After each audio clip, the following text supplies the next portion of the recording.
Alors, bonjour tout le monde. Est-ce que ça va? Oui, OK. Bonjour tout le monde. Bienvenue à cette 4e table ronde. Je serais porté à introduire la table ronde en résumant les propos d'hier pour le bénéfice de ceux qui n'y étaient pas. Alors, je dirais ce matin, le thème de la table ronde, c'est les bons contre les méchants. Ça serait un peu caricatural, ça serait simpliste, mais comme nous disait Jean-Marc Hoffner hier, ça serait aussi erroné, puisqu'il n'y a pas de méchants. On ne sait pas s'il y a des bons, mais il n'y a pas de méchants. C'est une question de formatage, Alors, ce matin, en fait, on va parler logique sectorielle versus logique transversale, logique d'intégration. Et les 5 panélistes qui vont nous dire quelques mots après ça vont se livrer à un échange avec vous. C'est d'abord Jean-Marc Hoffner, directeur général de l'Agence d'urbanisme de Bordeaux. Sylvain Ducas, urbaniste, chef de la division au bureau du plan de la Ville de Montréal. Serge Filion, que j'ai qualifié de Monsieur Urbanisme de Québec, mais donc maintenant directeur des études stratégiques à Plania, mais qui a été longtemps à l'urbanisme à la Ville et à la Ville de Québec et à la Commission de la capitale nationale. Madame Carla Pin, qui est responsable du développement des affaires au Canadien Pacifique. Donc, hier, on parlait d'une compagnie des chemins de fer, donc c'est le Canadien Pacifique. Et Normand Cazelet, géographe et communicateur bien connu, qui a œuvré pendant plusieurs décennies à l'environnement à Hydro-Québec. Donc, je dis à environnement, ça a été vice-présidence, ça a été direction, ça a été service, mais en tout cas à environnement à Hydro-Québec. Alors, le thème de la table ronde, c'est le rôle et la place des urbanistes et des aménagistes. En fait, il y a un constat qui émerge des tables précédentes, mais aussi des débats récents en rapport avec la réfection de nos grandes infrastructures à Montréal, c'est que la réversibilité, tout comme les approches alternatives, apparaissent fréquemment en réaction à des projets ou à des plans qui sont déposés, donc à des projets bien ficelés. Par définition, donc, assez loin dans le temps des projets, avec en corollaire une possibilité faible de les infléchir. Donc, on est toujours à contre-courant pour faire valoir ces idées. Alors, quelques questions que j'ai transmises à nos panélistes, puis que je vous invite à peut-être avoir à l'esprit en écoutant leurs propos. Est-ce qu'il s'agit simplement d'accompagner les planificateurs des réseaux, nécessairement animés d'une vision sectorielle, pour les forcer à prendre en compte le territoire, à mitiger les effets de leurs équipements? On a évoqué beaucoup hier l'approche par projet urbain. Est-ce qu'elle assure la prise en compte de ces enjeux? Est-ce qu'il ne s'agirait pas plutôt de les précéder et de les encadrer par le développement de vision, la promulgation de principes qui forceraient la prise en compte dès l'amont d'une polyvalence potentielle des équipements, qui amènerait à penser la réversibilité dès la conception même? Est-ce que l'enjeu, c'est simplement une question de chronologie dans l'intervention des acteurs? Ou serait-ce que les outils dont disposent les urbanistes sont inappropriés à la maîtrise de ces phénomènes? Est-ce qu'il faut attendre que les infrastructures tombent en désuétude pour envisager leur affectation à d'autres usages? Enfin, peut-être une question plus vaste. Est-ce que cette question de la réversibilité, de la polyvalence des infrastructures, pave la voie au retour à la revalorisation de la planification? Alors, sans plus tarder, j'inviterai donc Jean-Marc Hoffner à nous livrer son propos. Donc, le format est le même que pour les tables rondes précédentes, donc une intervention d'une vingtaine de minutes de conférencier principal, puis après, chacun réagit pendant une dizaine de minutes, puis après, on échange avec la salle. Merci beaucoup. Donc, je vais vous parler de Bordeaux et je vais vous en parler en vous racontant ce qu'on fait depuis quelques mois, ce qui s'est appelé le Grenelle des mobilités. Et j'en profiterai pour réfléchir rapidement sur la façon dont les infrastructures peuvent évoluer. J'ai pris la photo qui est aujourd'hui la photo la plus vue, la plus prise par les touristes, c'est le tramway devant la place de la Bourse et devant le miroir d'eau, et puis le tramway sur le pont de Pierre, qui résume assez bien le ce qu'on a appelé le projet urbain d'Alain Juppé, qui arrive en 1995 à la mairie et qui fait le tramway, la rénovation du vieux Bordeaux, avec inscription au patrimoine mondial de l'UNESCO quelques années après.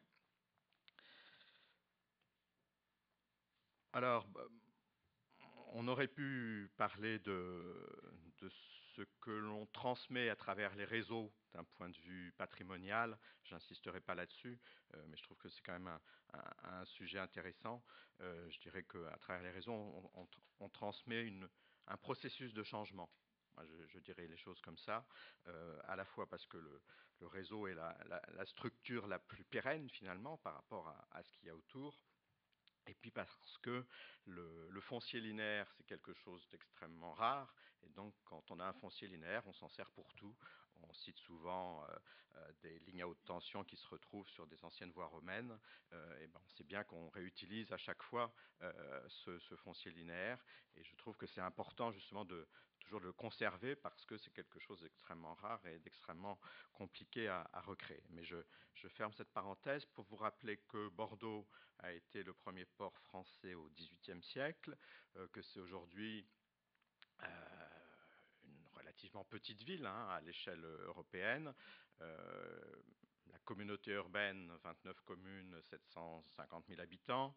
La ville-centre, qui est minoritaire démographiquement, 230 000 habitants. Et l'agglomération, c'est-à-dire l'aire urbaine, à peu près 1 million d'habitants.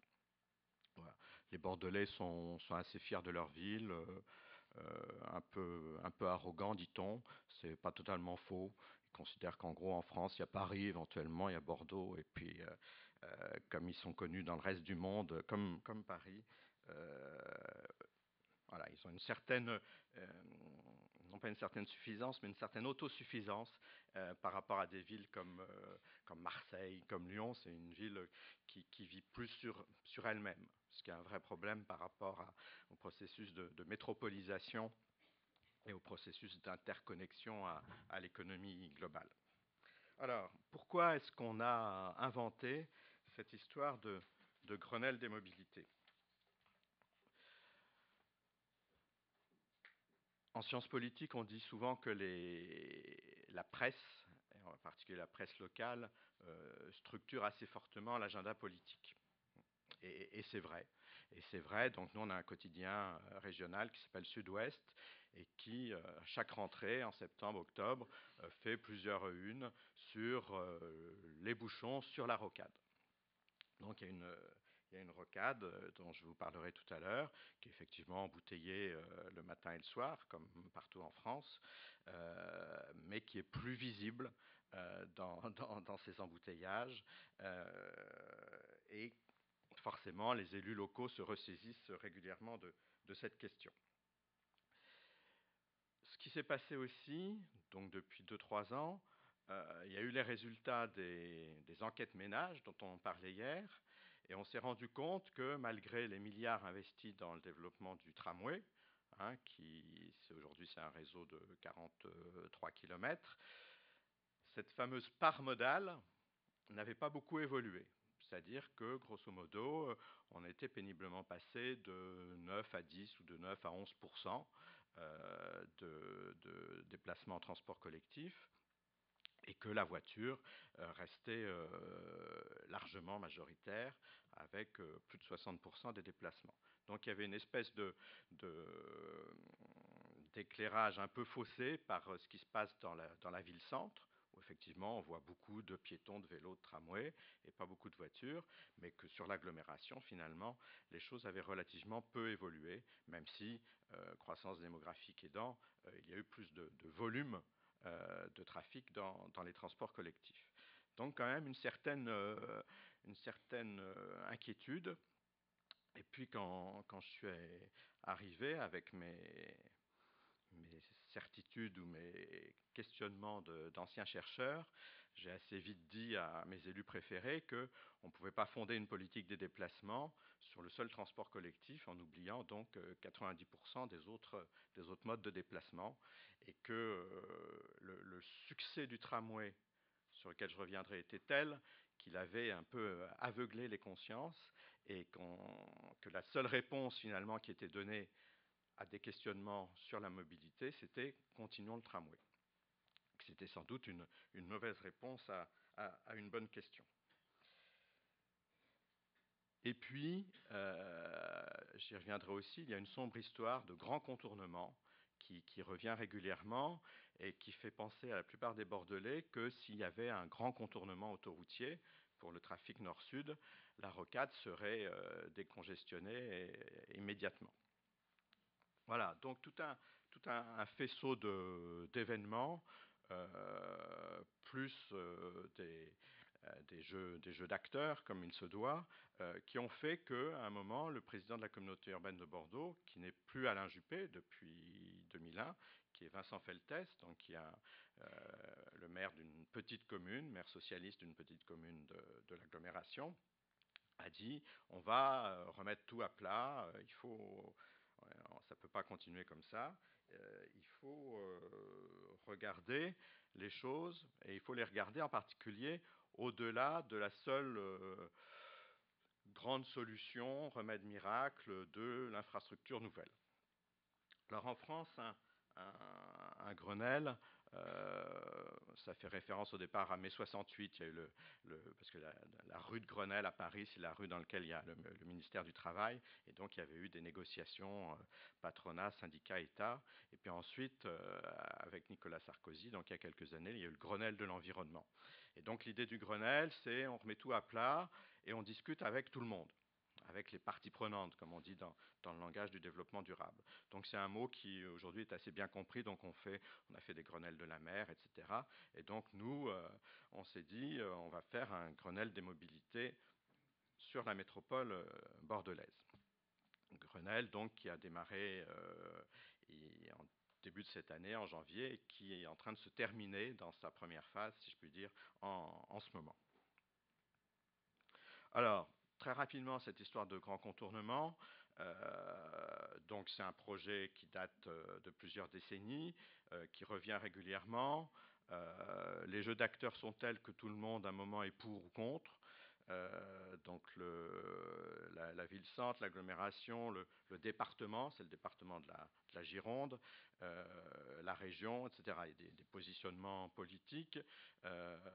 Et puis il y a cette idée réelle que Bordeaux est sur un axe nord-sud européen extrêmement important, d'autant plus important que le deuxième axe sur la vallée du Rhône commence à se boucher sérieusement, et que ces axes nord-sud, quoi qu'on fasse en matière de développement du ferroutage, du cabotage maritime, etc., ont vocation à continuer à croître et embellir, parce que même si l'Espagne va mal aujourd'hui, elle ira forcément bien plus tard, parce que le Maghreb se développe et qu'il y aura probablement un lien fixe sur le détroit de Gibraltar un jour ou l'autre, et donc il y aura de plus en plus de camions sur cet axe nord-sud.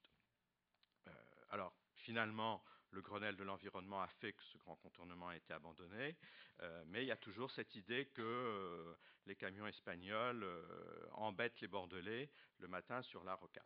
Alors, c'est totalement faux. C'est totalement faux parce que le trafic de transit, c'est à peu près à 8%, qu'en plus les transporteurs sont malins et n'ont pas du tout envie de se trouver dans les embouteillages du matin. Et donc, une partie de notre Grenelle à nous a été une démarche pédagogique pour arriver à faire partager des diagnostics, ce qui est sans doute évidemment le plus compliqué, parce qu'une fois qu'on a des idées en tête, on a du mal à s'en débarrasser. Alors, je voulais vous montrer Alain Juppé, que vous aimez beaucoup ici. Donc, le Grenelle des mobilités, j'insiste un petit peu sur la méthode, parce qu'elle nous semble assez originale.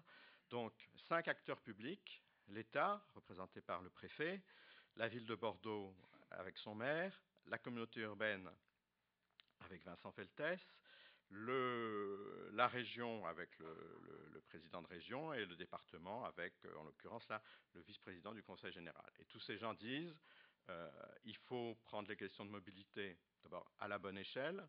La bonne échelle, on ne sait pas trop ce que c'est, mais on est sûr que ce n'est pas à une échelle spécifique d'une institution ou d'une autre. Donc il faut mélanger les niveaux d'institutions publiques.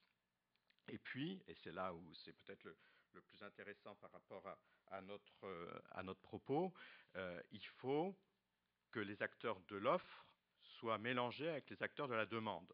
Les acteurs de l'offre, c'est-à-dire ceux qui produisent les politiques publiques, qui produisent les infrastructures, et les acteurs de la demande de transport, de la demande de mobilité, que sont les usagers, les salariés, les entreprises. Et donc, dans ce Grenelle des mobilités, on a fait 6 collèges, hein, collège État, collège collectivité locale, collège entreprise, collège salarié, collège académique et collège association. Et on a mélangé tous ces gens pendant 6 mois sur des groupes de travail avec des thématiques transversales. Les gens avaient été choisis en tant que représentants d'une institution, mais étaient là ensuite intuitu personae, ce qui est une méthode classique de groupe de travail, mais ils étaient bien là pour travailler, pour coproduire, avec cette idée que une dynamique de groupe peut faire en sorte que les gens sortent de leur positionnement institutionnel pour arriver, je dirais, à minima à des compromis et au mieux à des dépassements de contradictions. Et puis l'agence d'urbanisme, puisqu'on est là pour parler du rôle des urbanistes, c'était la cheville ouvrière de l'affaire. Alors, une agence d'urbanisme, c'est quelque chose d'assez particulier. Donc, il y en a une cinquantaine en France. Il y a des villes qui n'en ont pas, il y a des toutes petites villes qui en ont. On est sous forme de ce qu'on appelle, nous, l'association loi 1901, c'est-à-dire on est sous statut privé. Ce n'est pas des fonctionnaires qui travaillent dans les agences d'urbanisme, mais on a des subventions publiques. On a des subventions publiques qui viennent de l'ensemble des acteurs publics du territoire. C'est-à-dire on reçoit de l'argent de l'État, de la communauté urbaine, des communes, du département, de la région, de l'université, de la chambre de commerce, du port, de l'aéroport, etc. Voilà. Donc on a une position de médiateur et on pense, nous évidemment, on pense que les agences d'urbanisme sont une idée géniale parce que dans des processus de métropolisation où les échelles se brouillent, eh ben, une agence avec une certaine indépendance d'esprit, avec un devoir d'impertinence, comme dit le président de l'agence d'urbanisme, qui est le président de la communauté urbaine, peut jouer ce rôle de petit travailleur infatigable de la coordination, comme je dis parfois.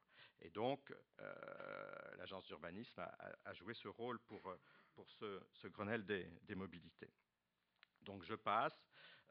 Aujourd'hui, donc, on remet le Grenelle des mobilités avec l'agence d'urbanisme comme porte-parole, remet son rapport. Donc 20 principes, je reviendrai là-dessus, les principes c'est important, 18 mesures, et avec une idée centrale, une proposition centrale. Arrêtons de penser que c'est intéressant d'aller plus vite, puisque de toute façon, quand on gagne du temps, quand on gagne de la vitesse, ce n'est pas pour gagner du temps, mais c'est pour gagner du territoire. Donc arrêtons de considérer que les politiques de déplacement sont faites pour aller plus vite. Considérons qu'elles doivent être faites pour avoir une mobilité fluide. Mobilité fluide, c'est-à-dire qu'on considère que la congestion, qui est souvent comprise comme un mode de régulation, finalement, ce qui n'est pas illégitime, mais donc les grenellistes disent que la congestion, ce n'est pas un bon mode de régulation. Parce que, en termes d'environnement, ce n'est pas bon, et puis surtout parce que c'est une régulation invisible, et qui n'a pas été négociée, on ne sait pas qui en profite, qui y perd, etc. Donc mobilité fluide, mais pour que les acteurs publics puissent garantir cette mobilité fluide, il faut que la société locale accepte que la mobilité soit régulée. On vous garantit de la fluidité si vous acceptez de la régulation. Régulation négociée, visible, explicite. En particulier avec l'idée, je reviendrai à propos de la rocade, qu'il faut accepter de hiérarchiser l'importance socio-économique des flux, ce qui est lourd de conséquences dans un modèle républicain à la française, mais de dire que la personne qui va à son travail le matin est prioritaire par rapport à une autre qui peut déplacer son horaire et aller faire ses courses à un autre moment.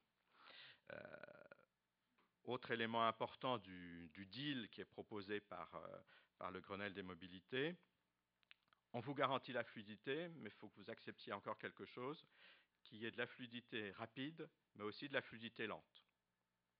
Parce que finalement, le temps de transport aujourd'hui le temps de la mobilité, la vie mobile, elle peut être valorisée. Tous les modèles de transport, toutes les évaluations d'infrastructures considèrent qu'un temps de transport, c'est du temps perdu. C'est comme ça que le calcul économique se fait. Les grenellistes disent non, aujourd'hui, le temps de transport peut être du temps valorisé. Donc on ne met pas en décompte du processus de décision. Alors ça peut être, puisqu'il faut marcher une demi-heure à pied chaque jour, ben voilà, votre demi-heure de marche, vous la comptez dans les plus et pas dans les moins. Quand vous êtes dans le transport collectif, vous bouquinez, vous jouez avec votre smartphone, voilà, ce n'est pas du temps négatif. Voilà, donc c'est un modèle assez en rupture par rapport à ce qui est normalement utilisé comme modèle général. Alors, je vais très vite. 20 principes. Il y a un de ces principes qu'on a pompeusement appelé une nouvelle théorie des tuyaux et qui se développe en trois parties. Pas de nouvelle infrastructure avant d'avoir regardé toutes les possibilités d'optimisation des infrastructures existantes. Si infrastructure nouvelle, il faut qu'il y ait une stratégie urbaine et économique derrière. Donc, par exemple, on ne va pas faire un grand contournement s'il n'y a pas une stratégie économique autour de la question de la logistique. Et quand on fait une nouvelle infrastructure, on en profite pour insérer des nouveaux dispositifs de régulation. Parce que réguler, c'est compliqué, ce n'est pas bien accepté. Quand il y a une infrastructure nouvelle, c'est plus simple. Alors, je me suis amusé à penser, mais ça s'est un peu passé comme ça aussi, que la théorie des réseaux n'est pas indifférente à cette question. C'est vrai qu'avec Gabriel Dupuy, Michel, Nicolas Curien, Franck, on a beaucoup parlé de la théorie des 3 couches dans les réseaux. Un réseau, ce n'est pas l'infrastructure, c'est un réseau support, l'infrastructure, des réseaux services et un réseau de régulation. Et dès lors qu'on dit ça, on peut comprendre que faire évoluer une infrastructure, c'est possible. Je dirais, à infrastructure égale, dès lors que vous modifiez l'infostructure, vous pouvez changer totalement la fonctionnalité de votre infrastructure sans y toucher physiquement même, souvent, par rapport au débat qu'on a pu avoir hier. Et puis, j'ai mis la borne Michelin qui m'est chère, parce que pour faire fonctionner la régulation, entre l'infrastructure et l'infostructure, il faut un opérateur de réseau. Il faut quelqu'un, une institution, un dispositif technique, etc., qui permette que le réseau fonctionne vraiment en réseau. Et en France, c'est les frères Michelin qui avaient envie de vendre des pneus, donc qui avaient envie que les voitures roulent, qui ont donné à la nation les guides Michelin, les cartes géographiques et les jalonnements pour pouvoir fonctionner en réseau. Et c'est pour ça que nous, dans une des propositions du Grenelle des mobilités, dans les 18 mesures, c'est d'inventer une autorité organisatrice d'exploitation de la voirie, c'est-à-dire une institution qui, un peu comme pour le transport collectif, est en charge tout le système d'information, de régulation sur un réseau d'infrastructures qui, en général, du point de vue de la domanialité, est divisé entre plusieurs institutions. Voilà, j'ai été très vite sur le Grenelle des mobilités. On y reviendra si ça vous intéresse. Vous pouvez aller voir sur le site de la Urba plein de dossiers, en particulier ces 20 principes et ces 18 mesures qui sont assez décoiffantes. Je conclus sur les mutations très vite, une espèce de typologie de mutation infrastructurelle. Alors effectivement, on peut mettre des passages cloutés avec de la moquette, c'est assez efficace. Bon, comme vous adorez tous les quais de Bordeaux, par photo ou par visite, je les ai mis.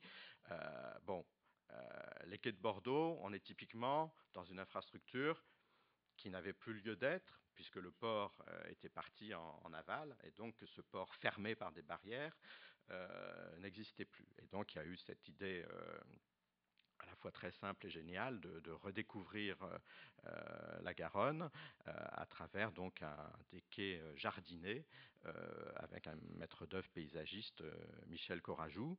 Là, on est typiquement dans le projet urbain. Alain Juppé dit souvent les quais, c'est mon Guggenheim, quoi.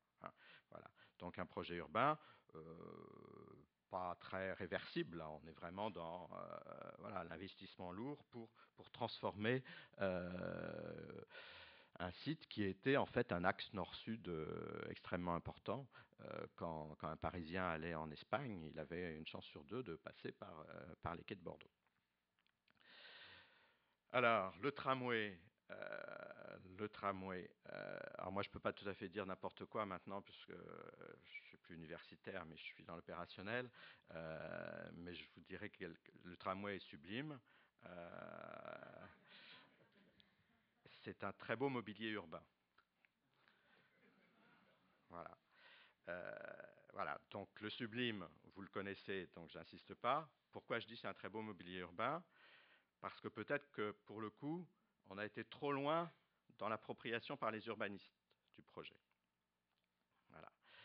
Un tramway qui longe un fleuve, il dessert les poissons pour 50% de sa potentialité, ce qui est un peu dommage vu le faible nombre de poissons qui prennent le tramway et le coût important du tramway. Un tramway qui va en vitesse commerciale à 18 km/h et qui, dans les enquêtes ménages, est indiqué comme permettant des déplacements à la vitesse du vélo, c'est un tramway qui ne va pas vite, qui n'est pas forcément gênant dès lors qu'on le limite à sa fonction de cabotage, mais qui est gênant si on veut en faire le réseau métropolitain. Et comme la communauté urbaine fonctionne à l'égalitarisme communal, et donc que les 27 communes de Bordeaux, de la communauté urbaine, veulent le tramway comme les autres, on va arriver à des prolongements de lignes totalement peu fonctionnels compte tenu de cette vitesse commerciale. Voilà. J'ai tout dit, je l'ai déjà écrit, donc je ne crains pas les représailles, mais je trouve que c'est intéressant de voir comment c'est quand même un discours relativement inaudible à Bordeaux aujourd'hui, ce que je vous dis là, même s'il est dit et écrit, hein, parce qu'effectivement, il y a une espèce là d'impasse par rapport à ce succès du tramway. Donc, TCSP, réversible, irréversible. Souvent, on a vendu le tramway en disant, ben voilà, les rails sont là, donc c'est irréversible. Quand on a des interstations, par exemple, très faibles, qu'on aimerait bien allonger pour aller plus vite, eh ben, ça devient très compliqué. Hein. Donc là, il y a un vrai choix, je trouve, entre une souplesse permettant les évolutions et une irréversibilité forte permettant peut-être le déclenchement de la décision politique.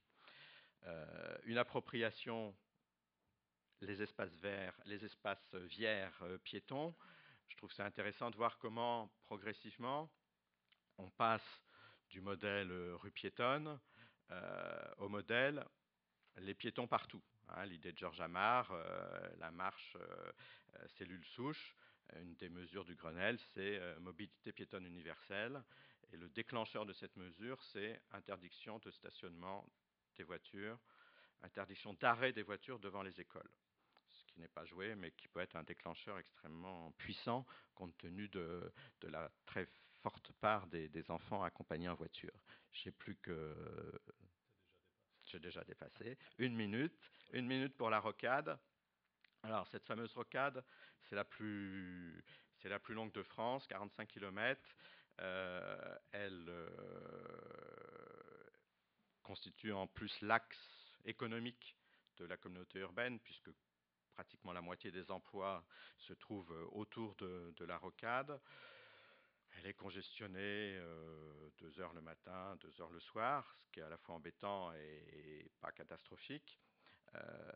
Mais en même temps, effectivement, ça cristallise trop l'attention. Ce qu'on voudrait faire, c'est dire, la rocade, aux heures de pointe, il faut la réguler fortement. Donc, il faut qu'il y ait sur la rocade que du déplacement de domicile-travail et de l'activité professionnelle, et puis du covoiturage, etc. Donc, comment on fait? Eh ben, on fait de la régulation dynamique des vitesses, on utilise la bande d'arrêt d'urgence. Quand il y aura une troisième voie et quand il y aura assez de covoitureurs, éventuellement, on spécifie cette voie pour les covoitureurs. Et surtout, on négocie avec les entreprises, en particulier des aménagements d'horaires, etc. Du télétravail. Quand il pleut, il y a des bouchons partout. Quand il pleut, on dit, vous vous arrangez pour que 10% de vos salariés restent chez eux en télétravail. Une invention, juste, parce que ça me plaît bien, inventer des nouveaux mots, ça marche toujours, parce que chacun projette son imaginaire. Donc nous, on a inventé les grandes allées métropolitaines, C'est comme un boulevard urbain, sauf que ça donne un autre mot. Et puis boulevard urbain, à la campagne, ça passe pas bien. Et en fait, dans la communauté urbaine de Bordeaux, on est très vite à la campagne. Donc l'idée de grande allée, ça va bien à la fois pour la ville et pour la campagne. Euh, c'est à la fois faire de la mobilité lente et de la mobilité rapide sur la même infrastructure, et c'est hiérarchisé. C'est hiérarchisé, c'est-à-dire c'est passer à sortir de la culture du rond-point. Là, je suis à moins 5 minutes. Sortir de la culture du rond-point. Vous savez que la moitié des ronds-points du monde se trouve en France. Et le rond-point, ça déhiérarchise. Et donc, ça oblige tout le monde à s'arrêter. Peut-être pour la discussion, je trouve, on en a parlé hier un peu, c'est un sujet tout à fait primordial, les parcs relais qui font croire qu'ils font de l'intermodalité, ce qui est rarement vrai, en tout cas à Bordeaux, parce qu'à Bordeaux, on fait 15 km de voiture et 3 km de tramway, donc en fait, c'est un trajet en voiture. Est-ce qu'on peut rendre réversible des parcs relais au fur et à mesure que les réseaux de transport s'étendent, au fur et à mesure que le vélo ou le vélo électrique se développe, pour transformer les parcs relais en autre chose? Je laisse pour la discussion. Et je pense, pour répondre juste à une seule question de Michel, que les urbanistes n'ont pas les bons outils pour faire tout ça, parce que les urbanistes sont souvent des architectes frustrés et pensent que l'urbanisme, c'est construire, alors que l'urbanisme, c'est tout sauf construire. Voilà, moi, je me suis vendu à l'agence d'urbanisme de Bordeaux en disant que je m'intéresserais à l'urbanisme invisible. Et l'urbanisme invisible, c'est les fonctionnements urbains. Et je dirais à structure urbaine égale, on peut faire fonctionner de manière extrêmement différente par ce fameux soft dont on a parlé hier, des villes constituées ou en constitution. De ce point de vue-là, tout ce qu'on pourrait dire sur les agences des temps, le chrono-aménagement, l'organisation des rythmes urbains me semble très fondamental. Merci, Michel, de m'avoir accordé 5 minutes de plus.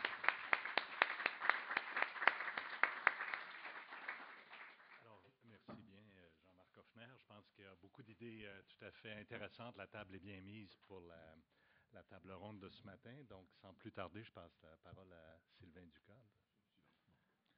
Alors, bonjour. Ça fait plaisir d'être avec vous.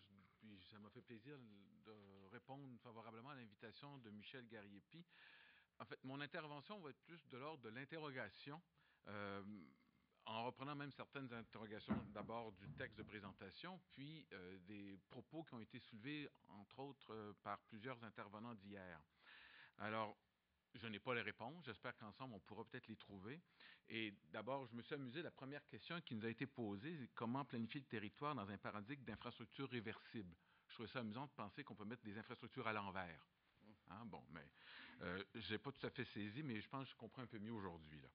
Mais la question suivante, c'est quels sont le rôle, la place des urbanistes, des aménagistes dans ce contexte-là? Puis là, tout de suite, je me dis, bon, l'éternelle question existentielle sur le rôle des urbanistes, à quoi on sert, qu'est-ce qu'on peut faire. Et je vous relance la question, êtes-vous déjà, j'imagine que vous avez déjà remarqué que jamais ou rarement, en tout cas, on entend les ingénieurs se poser cette question. Hein? Ils savent quelle est leur place, ils savent quel est leur rôle. Et là, je pense qu'on touche un des problèmes, puis M. Hoffner vient de l'évoquer, est-ce que les urbanistes construisent ou... Et la question, je pense qu'il faut se la poser encore. Alors, quelle est notre raison d'être, nous qui analysons la ville, le phénomène urbain, est-ce qu'on peut le transformer et comment pouvons-nous intervenir? Alors, les ingénieurs, les architectes du paysage, eux, dans une certaine mesure, le savent. Donc, ils possèdent un savoir technique qui se traduit clairement par des interventions physiques. Ils construisent des ponts, des rues, ils implantent des réseaux d'égouts, d'aqueducs, des lignes de transport hydroélectrique, dans le cas du Québec, construisent des immeubles, des usines, d'aménagent des parcs, etc. Alors, il faut se rappeler forcément que notre rôle, qui est récent, s'inscrit dans un contexte historique où les villes, la ville moderne industrielle issue du 19e siècle, est une ville pensée par les ingénieurs, une ville de réseau. Réseau de rues, réseau d'égouts, comme je disais plus tôt, réseau de transport d'énergie. Et à titre d'exemple, jusqu'à tout récemment, les municipalités, les directeurs généraux des municipalités étaient des ingénieurs. Ce phénomène a changé il y a à peine 15-20 ans seulement. Donc, je pense qu'on fait dans ce cas-là, dans une certaine mesure, face à un problème de culture, à une différence de vision, M. Hoffner vient de l'évoquer, à une différence de vision de la gestion de l'espace urbain. Alors, on a affaire à une ville de réseau séparée, qui ne correspondent pas toujours à une réalité urbaine qui, elle, est multiple, multiforme, plurielle, multimodale, disait M. Amar hier, et qui est en mouvance, en transformation, et donc un réseau, il est plutôt fixe, il est quasi linéaire. La ville est un espace politique, social, économique, et donc multiple. Alors, comment assurer cette harmonisation, cette intégration-là? Et que font les urbanistes dans ce cas-là? Donc, notre rôle, on fait des plans à petite ou à grande échelle, on élabore des politiques sectorielles, on applique des règlements, et en fait, peu d'entre nous, dans la pratique, prennent part à des projets de réalisation ou de construction. Certains d'entre nous sommes maintenant associés aussi à des entreprises de réseau, dans le domaine du transport, chez Hydro-Québec, dans la mobilité collective, comme dit M. Amar aussi, devrais-je dire. Certains travaillent plus étroitement donc avec des entreprises de génie, mais on se retrouve, et c'était la question que Michel soulevait, souvent dans un rôle d'accompagnement, dans un rôle complémentaire. Rarement, l'urbaniste dirige, coordonne l'intervention. Et donc, l'urbaniste qui analyse, propose une intervention sur le territoire, lui offre justement cette vision intégrée, cette vision d'ensemble. C'est ce qu'on se targue de dire de nous-mêmes. Et donc, en prenant en compte les aspects physiques, sociaux, culturels, naturels. Mais cette approche se heurte justement forcément à cette vision sectorielle des services urbains, des réseaux, qui est soutenue justement par ces gestionnaires de réseaux. Et d'ailleurs, je pense que c'est un autre point culturel qu'il faut reconnaître, c'est que les gestionnaires de ces réseaux se présentent comme des propriétaires de ces réseaux. Dans certains cas, c'est le cas, dans les compagnies de chemin de fer, comme on les a appelées hier, mais même dans les entreprises publiques, Hydro-Québec, ministère des Transports du Québec, les ingénieurs qui gèrent le réseau de l'aqueduc et des égouts ou des chaussées à Montréal, ils se présentent comme des propriétaires de réseaux et donc agissent en conséquence. Alors, sur la gestion des villes, de l'espace urbain, les urbanistes ont dans ce sens-là une influence retenue et tout de même récente, on le reconnaît, on fête le 50e anniversaire de l'Institut, donc une des professions les plus récentes au Québec, qui a à peine un demi-siècle d'existence, puis une pratique plus peut-être soutenue depuis une trentaine d'années, et donc il est normal, à mon avis, que notre influence soit ténue. L'occasion nous est peut-être donnée dans les circonstances, comme il a été signifié hier, dans ce contexte de renouvellement de la ville, ce que nous, on a appelé, dans notre jargon d'urbaniste à la ville, de reconstruire la ville sur elle-même. Et donc, on est justement dans une période de réhabilitation de secteurs, par le phénomène de réhabilitation d'infrastructures, et il y a lieu, je pense, de nous interroger, d'évaluer l'influence qu'on peut avoir sur la portée de nos interventions et conséquemment sur nos outils d'intervention. Il y a eu des exemples qui ont été donnés hier, et je crois que, donc, il faut réfléchir sur la portée de nos outils. Nos principaux outils sont des outils de planification, d'orientation, d'encadrement, de réglementation et de participation publique. Cependant, on développe de plus en plus, à petite échelle, une pratique axée sur l'intervention, ce dont on a fait défaut, je trouve, dans le passé, notamment dans le cadre de projets urbains. C'était mentionné. Michel Dufresne en a parlé hier, de même que Michel Veilleux. Probablement que Serge Fillon va l'évoquer tout à l'heure. Il y a une démarche de gestion de projet qui a été mise en branle il y a quelques années seulement à la Ville de Montréal, mais tout ça demeure embryonnaire. Nos collègues européens ont une certaine longueur d'avance sur nous. On l'a vu avec l'exemple d'agence d'urbanisme, enfin les agences d'urbanisme et les cas allemands, les cas suédois que je connais. On voit donc une influence plus grande de la part des urbanistes qui gèrent, qui coordonnent des projets urbains et qui sont, et là on touche à l'objet de la structure, je vais revenir un peu plus tard, à cette structure d'État qui soutient une telle approche, ce qu'on n'a absolument pas ici. Donc, en agissant à l'échelle du projet urbain, l'approche intégrée d'intervention permet une plus grande influence de l'aménagiste dans la mesure où vous êtes le coordonnateur. Donc, par exemple, à titre de chef de projet à la Ville de Montréal dans les dernières années, j'étais responsable de certains projets, j'ai dû assurer une certaine coordination à l'échelle de la municipalité seulement, de la gestion des réseaux dans les projets dont j'avais la responsabilité. Ça nous a permis de faire certaines avancées. On a réussi à s'asseoir avec les ingénieurs et à leur faire comprendre le sens du projet urbain, puis de modifier certaines approches. On a eu l'exemple du Waterfront de Toronto hier, aussi un peu dans ce sens-là. Donc, il faut pour ça que nous, urbanistes, comprenions la logique des réseaux. Il nous faut développer le discours, à la rigueur même des ingénieurs. Il faut connaître un peu ces outils techniques parler la langue des ingénieurs, c'est ce que je dis, afin de les influencer puis de leur faire voir les différents aspects d'un projet urbain dans une perspective d'aménagement intégré. Et donc, je dirais que là, il y a certaines ouvertures et des percées qui existent.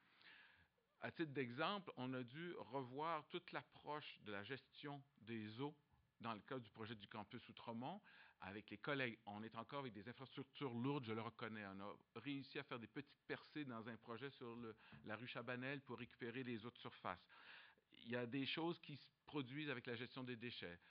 Sylvie Tremblay était ici hier, elle coordonne un guide d'aménagement des rues avec les collègues. On essaye justement actuellement, avec le projet de plan de développement qu'on vient de déposer, on a volontairement mis un chapitre qu'on a appelé « Agir sur la ville » où on met l'accent sur la qualité du domaine public ou justement sur la base de principes où on donne plus de place aux piétons, à la mobilité active et collective, ou donc au transport collectif, pour élargir les trottoirs, planter les arbres. Il y a une ouverture, mais encore là, elle est ténue. Elle reste encore au niveau des principes. On a voulu aller plus loin, et là, c'est un autre type d'outil qu'on utilise mal. Alors, on propose à cet égard, entre autres, et je suis heureux d'avoir vu votre présentation, où on suggère de saisir l'occasion actuelle des 10-15 prochaines années, où la Ville de Montréal est tenue de réhabiliter toutes ces infrastructures souterraines d'égouts d'aqueducs, qui datent dans certains cas de 120 ans. Et donc, tant qu'à ouvrir la rue, profitons-en pour la refaire autrement, repenser la chaussée, d'une part, pour laisser plus de place aux piétons, assurer une meilleure gestion des eaux, mais on va plus loin, on propose même d'y associer, dans le cas des grandes artères, un programme de requalification du cadre bâti. Alors donc, voilà où on a un rôle, et ça pourrait se traduire dans la gestion d'un programme municipal, où là, on fait l'intégration des différentes composantes des réseaux. Il me reste combien de temps? 1 minute.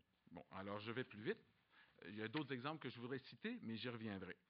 Donc, ce qui est plus difficile, c'est dans le cas de la planification des grands réseaux, où là, on se bute littéralement à la notion de propriétaire de réseau dont je faisais état tout à l'heure par les grandes institutions, que ce soit les compagnies ferroviaires, Hydro, même la STM ou le ministère des Transports. Donc, on a encore un grand pas à faire afin d'intégrer la planification de ces réseaux dans une vision intégrée de la planification de la ville. Et là, il faut admettre donc que ces entreprises d'État ou municipales sont les gestionnaires de ces réseaux, bien sûr, mais aussi conséquemment du bien immobilier ou foncier. Donc, non seulement ils ont le pouvoir technique, mais ils ont le pouvoir foncier. Quand le ministère des Transports décide de passer quelque part de sa façon, Michel Dufresne l'a évoqué hier, il est difficile d'y rester. Ils sont propriétaires. On a vécu la même chose avec l'échangeur turco.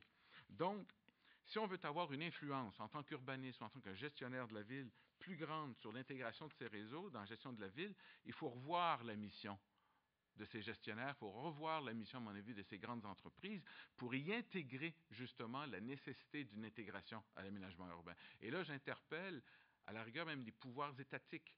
On a des orientations d'aménagement émises par le gouvernement.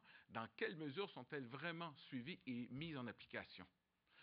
Que ce soit ces grands réseaux dont j'ai parlé ou à la rigueur les réseaux de la santé ou de l'éducation. Les hôpitaux, les universités agissent comme des entités autonomes sans vraiment tenir compte du contexte urbain. On a des difficultés-là. Donc, il faut revoir ces questions-là. Il faut revoir nos outils d'intervention sur l'espace urbain, sur la ville, surtout dans le domaine foncier. J'ai fait état du projet urbain tout à l'heure. Je pense que également la question de la gestion de programmes intégrés nous donnerait un outil de cet ordre-là. Voilà, j'arrête là-dessus. Et on reprendra peut-être avec les questions. Merci.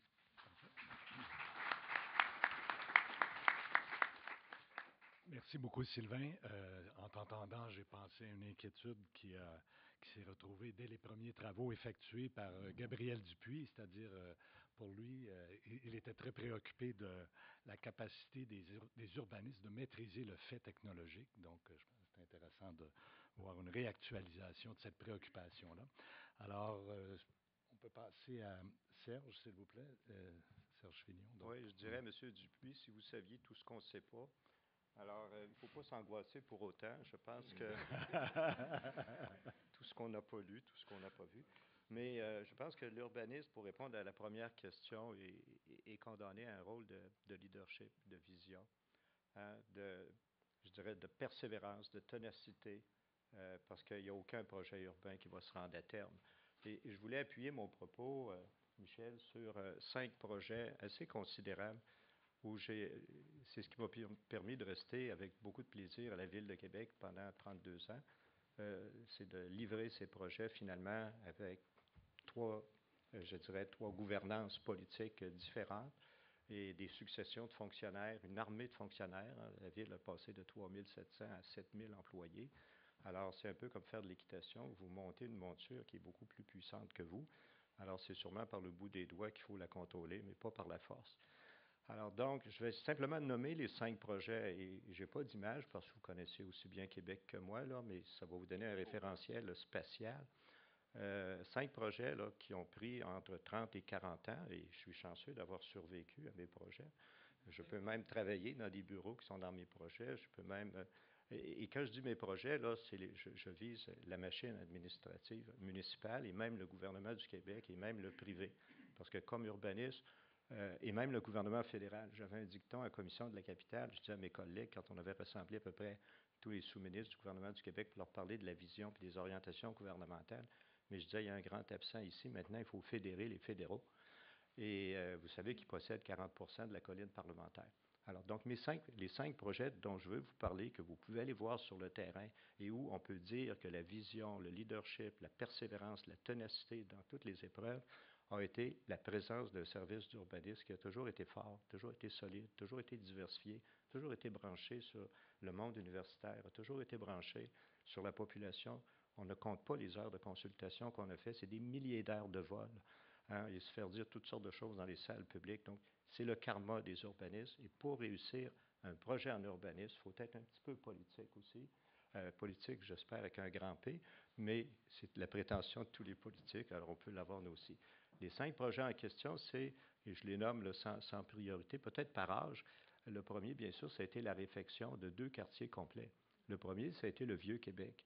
Le Vieux-Québec, c'est 1972 que les premiers urbanistes architectes ont produit une vision de 30 ans sur le Vieux-Québec. Hein, c'était Jean Simon, Jean Rousseau, M. Robitaille et j'oublie le dernier qui est décédé. Il va me tirer les orteils cette nuit, mais en tout cas, peu importe. Et cette vision a été très clairement énoncée dans le concept de rénovation, de mise en valeur du Vieux-Québec. Et c'est là que, sous l'administration de Gilles Lamontagne, qui était un homme qui n'entendait pas à rire, qui était un ancien militaire, qui a fait les camps de concentration, et donc qui avait une notion très claire du commandement à une époque où il n'y avait pas d'opposition à l'hôtel de ville. Alors, je vous dirais, et je lui disais humblement, l'opposition, c'est les urbanistes. Alors, mais il y avait l'intelligence d'avoir un service d'urbanisme à la fois très compétent et très bien structuré, et aussi un peu très audacieux. Il y en a qui ont laissé leur santé, mais quand même, c'était exaltant, cette période-là. Donc, le Vieux-Québec, le quartier Saint-Roch, qui est plus récent, mais je pense que c'est 40 ans de misère dans Saint-Roch. On a vu un quartier se dégrader. On ne pouvait pas aller plus bas. Hein. Les bâtiments excédentaires se donnaient pour $1. Et personne n'en voulait. Imaginez faire un appel d'offres pour une tour de 10, 15 étages, puis que personne ne veut soumissionner $1. C'est parce que vous avez un sérieux problème fiscal et financier. Vous avez un sérieux problème de crédibilité dans l'opinion publique. Donc, de faire de ce quartier un quartier mythique, hein, qui est un exemple de classe mondiale en termes de restauration, de rénovation, de réhabilitation sur lui-même.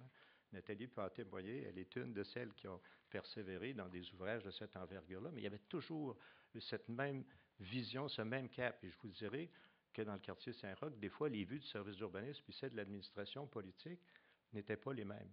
Et l'opposition était des groupuscules de citoyens qui venaient crier dans les assemblées publiques, qui se servaient des médias, mais au conseil de ville, quand Mme Winifred, qui enseigne maintenant à l'Université du Québec, a été élue, alors on est allé lui souhaiter la bienvenue, enfin une vraie opposition.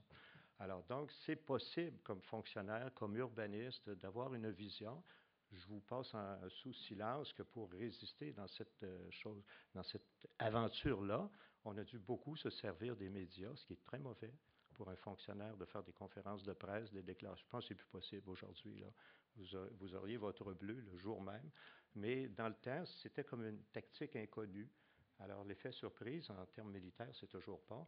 Et quand on vous retrouvait en première page du Soleil, un vendredi saint, vous aviez votre propre passion en fin de semaine. Là. Mais le lundi matin, il fallait appeler le président de la Chambre de commerce pour lui dire de dire au maire de ne pas vous congédier, parce que quand même, vous étiez quand même un petit peu utile. J'ai aussi été complice pour toujours résister à travers ces vagues. J'ai été complice d'une aventure extraordinaire. On était 3 collègues, un avocat, un ingénieur et moi, et on a créé le syndicat des professionnels et cadres. Et quand on a annoncé à M. Lamontagne, qui n'entendait pas rire, bien, il a dit, vous allez m'arrêter ça tout de suite, là. Vous allez couper ça. Vous êtes bien nourris, bien habillés, bien logés, tout cela. On a dit, non, non, justement, on a 21 ans, puis on voudrait négocier d'égal à égal nos conditions. Et vous comprendrez aussi qu'on voulait avoir une certaine protection. Là, il fallait maintenant... Et pour s'assurer que ça fonctionne, on avait tout de suite obtenu l'option, l'approbation du juge Beaulieu, président de la commission municipale. Et on s'était assuré, en déposant notre demande d'accréditation, qu'elle était irréversible. Alors, on a dû dire à M. le maire, on ne peut plus rien faire. Même si on voulait, il faut que la chose suive son cours. Et on a eu un président d'association, on n'a jamais eu une grève, là, mais on négociait, on discutait, puis il y avait une question de fierté, d'indépendance qu'il faut absolument conserver. Il y a des autres projets aussi, tout le réaménagement des abords de la rivière Saint-Charles, Nathalie, qui est un projet aussi qui a duré 40 ans. 1972, le premier concept de réaménagement de la rivière Saint-Charles, et qui se poursuivait jusqu'à la source d'eau de la ville.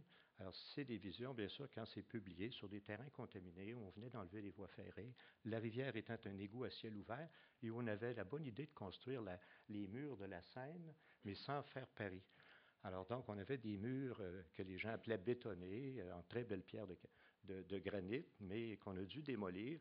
Et c'est un groupuscule, hein, les gens de Rivière Vivante de Sherbrooke, qui finalement ont réussi de convaincre M. Lallier, le 3e maire qui s'esquintait à essayer de faire quelque chose sur la rivière Saint-Charles, que c'était peut-être le terme rivière vivante, de renaturaliser les berges, d'en faire un grand parc urbain.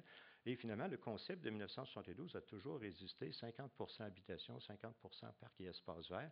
C'était de donner aux gens de Saint-Roch et de Saint-Sauveur un espace vert aussi intéressant que les plaines d'Abraham. On se disait pourquoi la basse-ville aurait moins d'espace vert que la haute-ville. Alors, vous voyez, il y a un rôle social, un rôle un peu d'engagement politique dans ça, mais très technique. Mais je le répète, je le dis et je l'ai vécu personnellement, il faut vraiment qu'il y ait toujours une vigile à l'intérieur du service d'urbanisme de la ville. Il faut que ce soit une institution solide, forte, crédible, compétente et branchée sur l'extérieur, parce que sans ça, la tête vous saute, c'est pas long. C'est vraiment un jeu plaisant, un jeu excitant, mais un jeu dangereux, mais c'est un jeu d'hommes et de femmes libres et honnêtes. Alors donc, le troisième, quatrième, je ne sais pas si je suis rendu à combien de projets, le réaménagement des berges du fleuve. ça a toujours paru. Hein.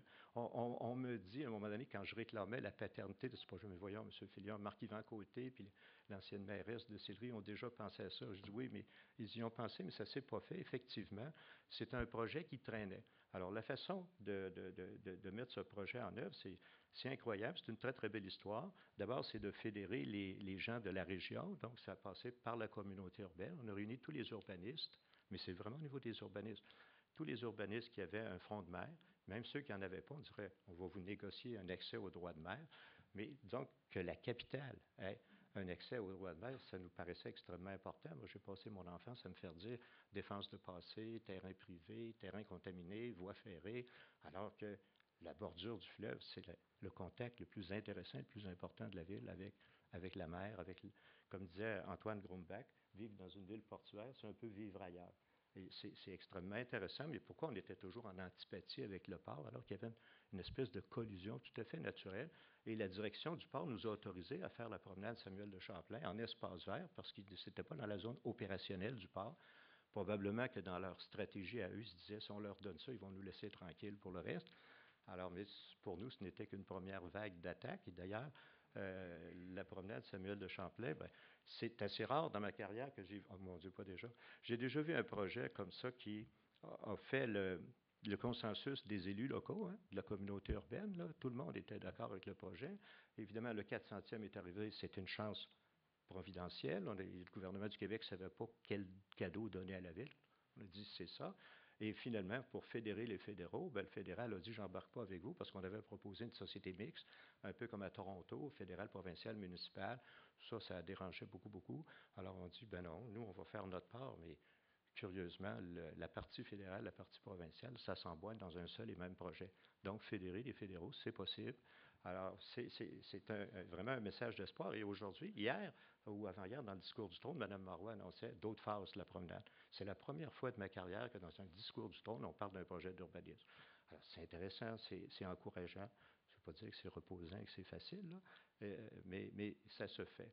Et aussi, bien sûr, fédérer les régionaux, c'est le schéma d'aménagement dont on a raison d'être fait, qui est un petit peu l'ancêtre du PMAD, mais en 1973, il fallait essayer de faire un schéma d'aménagement à Québec. Là. Moi, j'ai eu l'ordre de ne plus aider mon collègue Jean Guyard, qui faisait le schéma d'aménagement régional, parce qu'il y avait une chicane politique entre le maire et le président de l'exécutif de la CUQ.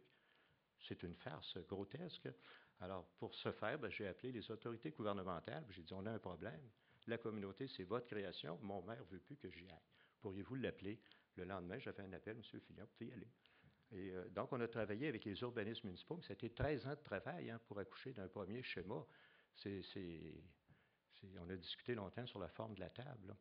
Mais quand même, et ce schéma a donné une structure. Et une structure de ville, c'est 40 ans aussi.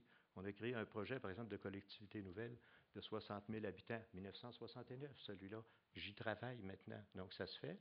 Et sur le grand boulevard qui traverse cette artère-là, qui était en plein champ à l'époque, il y a déjà un corridor réservé pour autobus. Et en 1969, on prévoyait un tramway.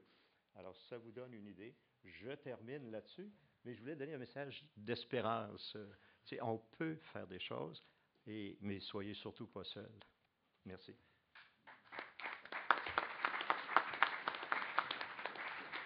Merci beaucoup, Serge Filion. En fait, le message, je pense, est bien appuyé par vos réalisations. Puis je retiens deux idées peut-être pour la suite de la discussion.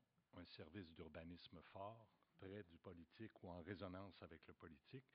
Puis aussi, cette idée de fédérer le fédéral, alors ça pave bien la discussion pour Mme Carla Pine, donc du Canadien Pacifique, société ferroviaire et sous l'égide du fédéral, comme on a pu le mentionner hier. Alors, bonjour à tous, très heureuse d'être ici avec vous. Alors, ma présentation va être très courte, ça va être, en premier temps, de présenter qui est la compagnie Canadien Pacifique, qui nous sommes. Et je peux comprendre qu'hier, il y avait eu beaucoup de questions au sujet des chemins de fer. Alors, je m'attends plus à être à l'écoute et de voir qu'est-ce que vous avez comme question et d'être ici, d'avoir une présence à cette conférence. Alors, la compagnie Canadien Pacifique est une vieille compagnie. Elle date de 1881 et nous sommes un réseau ferroviaire transcontinental. Nous avons au-dessus de 15 000 de voies ferrées, donc nous traversons beaucoup de communautés de villes au Canada, aux États-Unis. Les grands axes, nous commençons à Montréal, le début du Canadien Pacifique ici à Montréal même. Nous nous rejoignons au port de Vancouver, alors nous traversons à travers le pays, le Canada, et aussi nous desservons Chicago et jusqu'au Midwest américain, Kansas City, et aussi le nord-est des États-Unis, à Philadelphie et New York. Alors, un réseau de marchandises important pour l'Amérique du Nord. Mais aussi, qu'est-ce que nous œuvrons beaucoup aussi, surtout au cours des dernières, je dirais, 20-25 années, c'est dans le domaine de transport collectif. Nous sommes présents dans les 3 plus grandes villes au Canada, entre autres Montréal, comme vous savez, avec l'Agence métropolitaine de transport, mais aussi à Toronto avec GO et nous sommes le seul transporteur collectif à Vancouver avec le West Coast Express et le Canadien Pacifique. Donc, nous sommes très proches de ces besoins de grandes villes pour le transport collectif, toujours ouvert et naturellement que nous apprécions beaucoup recevoir sur nos lignes. Comme je dis, nous traversons beaucoup de communautés à travers le Canada, les États-Unis. Pour Montréal propre, sur l'île, nous avons des installations qui sont ferroviaires, corridors ferroviaires. Nous avons aussi des cours de triage. De plus en plus au cours des dernières années, pour des cours de triage, nous avons consolidé. En fait, nous avons remis de grandes parcelles de terrain que nous avions en cours de triage. Je pense à Outremont, la cour d'Outremont, avec le campus, avec la cour Glen, qui maintenant on bâtit le COSUM. Et aussi, à nos tout débuts, c'était l'atelier de Angus, qui était un vieil atelier qui datait du début du 1800 et nous avons remis pour des projets résidentiels, commerciaux. Donc, Canadien Pacifique a été vraiment en avant-garde d'essayer de remettre, quand beaucoup de parcelles de terrain quand nous déclarons surplus à nos opérations, à des vocations autres que celles ferroviaires. Puis je pense qu'on a bien intégré ça avec la fabrique de Montréal. Pour en revenir aux axes corridors ferroviaires, parce que je pense que ça avait fait sujet de discussion hier, nous desservons le port de Montréal. Le port de Montréal est un important engin économique de Montréal, du Québec. Nous sommes fiers d'être affiliés avec le port de Montréal. Nous sommes un des importants maillons de ce chaînon de chaîne logistique pour le transport intermodal de conteneurs pour Toronto et le Midwest américain et l'Ouest canadien. Donc, l'embranchement que nous avons, le tronçon que nous avons au port de Montréal est très précieux à cette logistique de transport ferroviaire et portuaire. Nous avons aussi un tronçon qui dessert la couronne nord, qui est de prédominance des passagers, Laval et le train de Saint-Jérôme et de Blainville, mais aussi qui dessert le nord du Québec avec notre affilié, le chemin de fer Québec-Gatineau, et la région de Gatineau aussi, les papeteries surtout, et le bois de main-d'œuvre est qu'est-ce que nous transportons sur ces lignes-là. Nous avons aussi la couronne sud vers la colle d'Elson, Candiac, encore du train de banlieue, et aussi le train le tronçon qui va vers l'ouest, excusez-moi, pour les trains de banlieue et les trains de marchandises en destination de Vancouver. Pour parler plus précisément de Montréal, nous savons que nous traversons beaucoup de quartiers, beaucoup d'arrondissements dans Montréal qui ont fait l'objet de beaucoup de demandes de voir une intégration, une coexistence avec le chemin de fer parce que nous reconnaissons, comme nous avons changé comme industrie, les quartiers changent, les gens, qu'est-ce qu'on veut faire, qu'est-ce qu'on veut voir à Montréal change. Et donc, les demandes que nous avons, on les reconnaît, on les comprend bien. Je suis montréalaise moi-même, je les comprends. Mais en même temps, il faut reconnaître que vous avez une industrie qui est lourde, qui est industrielle de nature, et le défi que j'aimerais bien entendre ce matin, c'est d'essayer de trouver une façon de travailler notre industrie et les gens, les arrondissements, afin d'avoir une coexistence, une intégration qui soit très unique peut-être à Montréal, de regarder dans le monde, dans les autres villes, de voir comment on peut avoir cette coexistence. Parce que qu'est-ce qui prime dans un premier lieu quand vous allez parler au chemin de fer? Puis je ne vais pas porte-parole du CN, mais c'est la sécurité. Et nous, en fait, c'est de dire, c'est qu'on veut des solutions, on veut des aménagements, on veut des intégrations qui soient très, très sécuritaires parce qu'un train et des personnes, ça ne mixe pas. Ça a un danger. Alors, on veut essayer de vous écouter, mais aussi de travailler avec vous afin d'en venir à des solutions très innovatrices et très créatives. Je suis sûre qu'à Montréal, beaucoup de choses peuvent être faites et d'y apporter, comme je vous ai dit, une signature très montréalaise à quelque chose qui est très, très typique à Montréal, mais aussi qu'on peut aussi retrouver dans d'autres grandes villes à travers le continent. Voilà. Merci.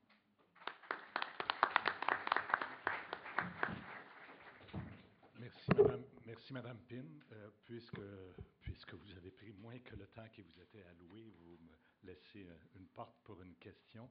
Et comme je sais que M. Cazelet va être très discipliné, le connaissant bien comme conférencier, ce que j'aimerais savoir, puis, pour le bénéfice aussi de nos amis de France, le Canadien Pacifique est passé de société publique à société privée.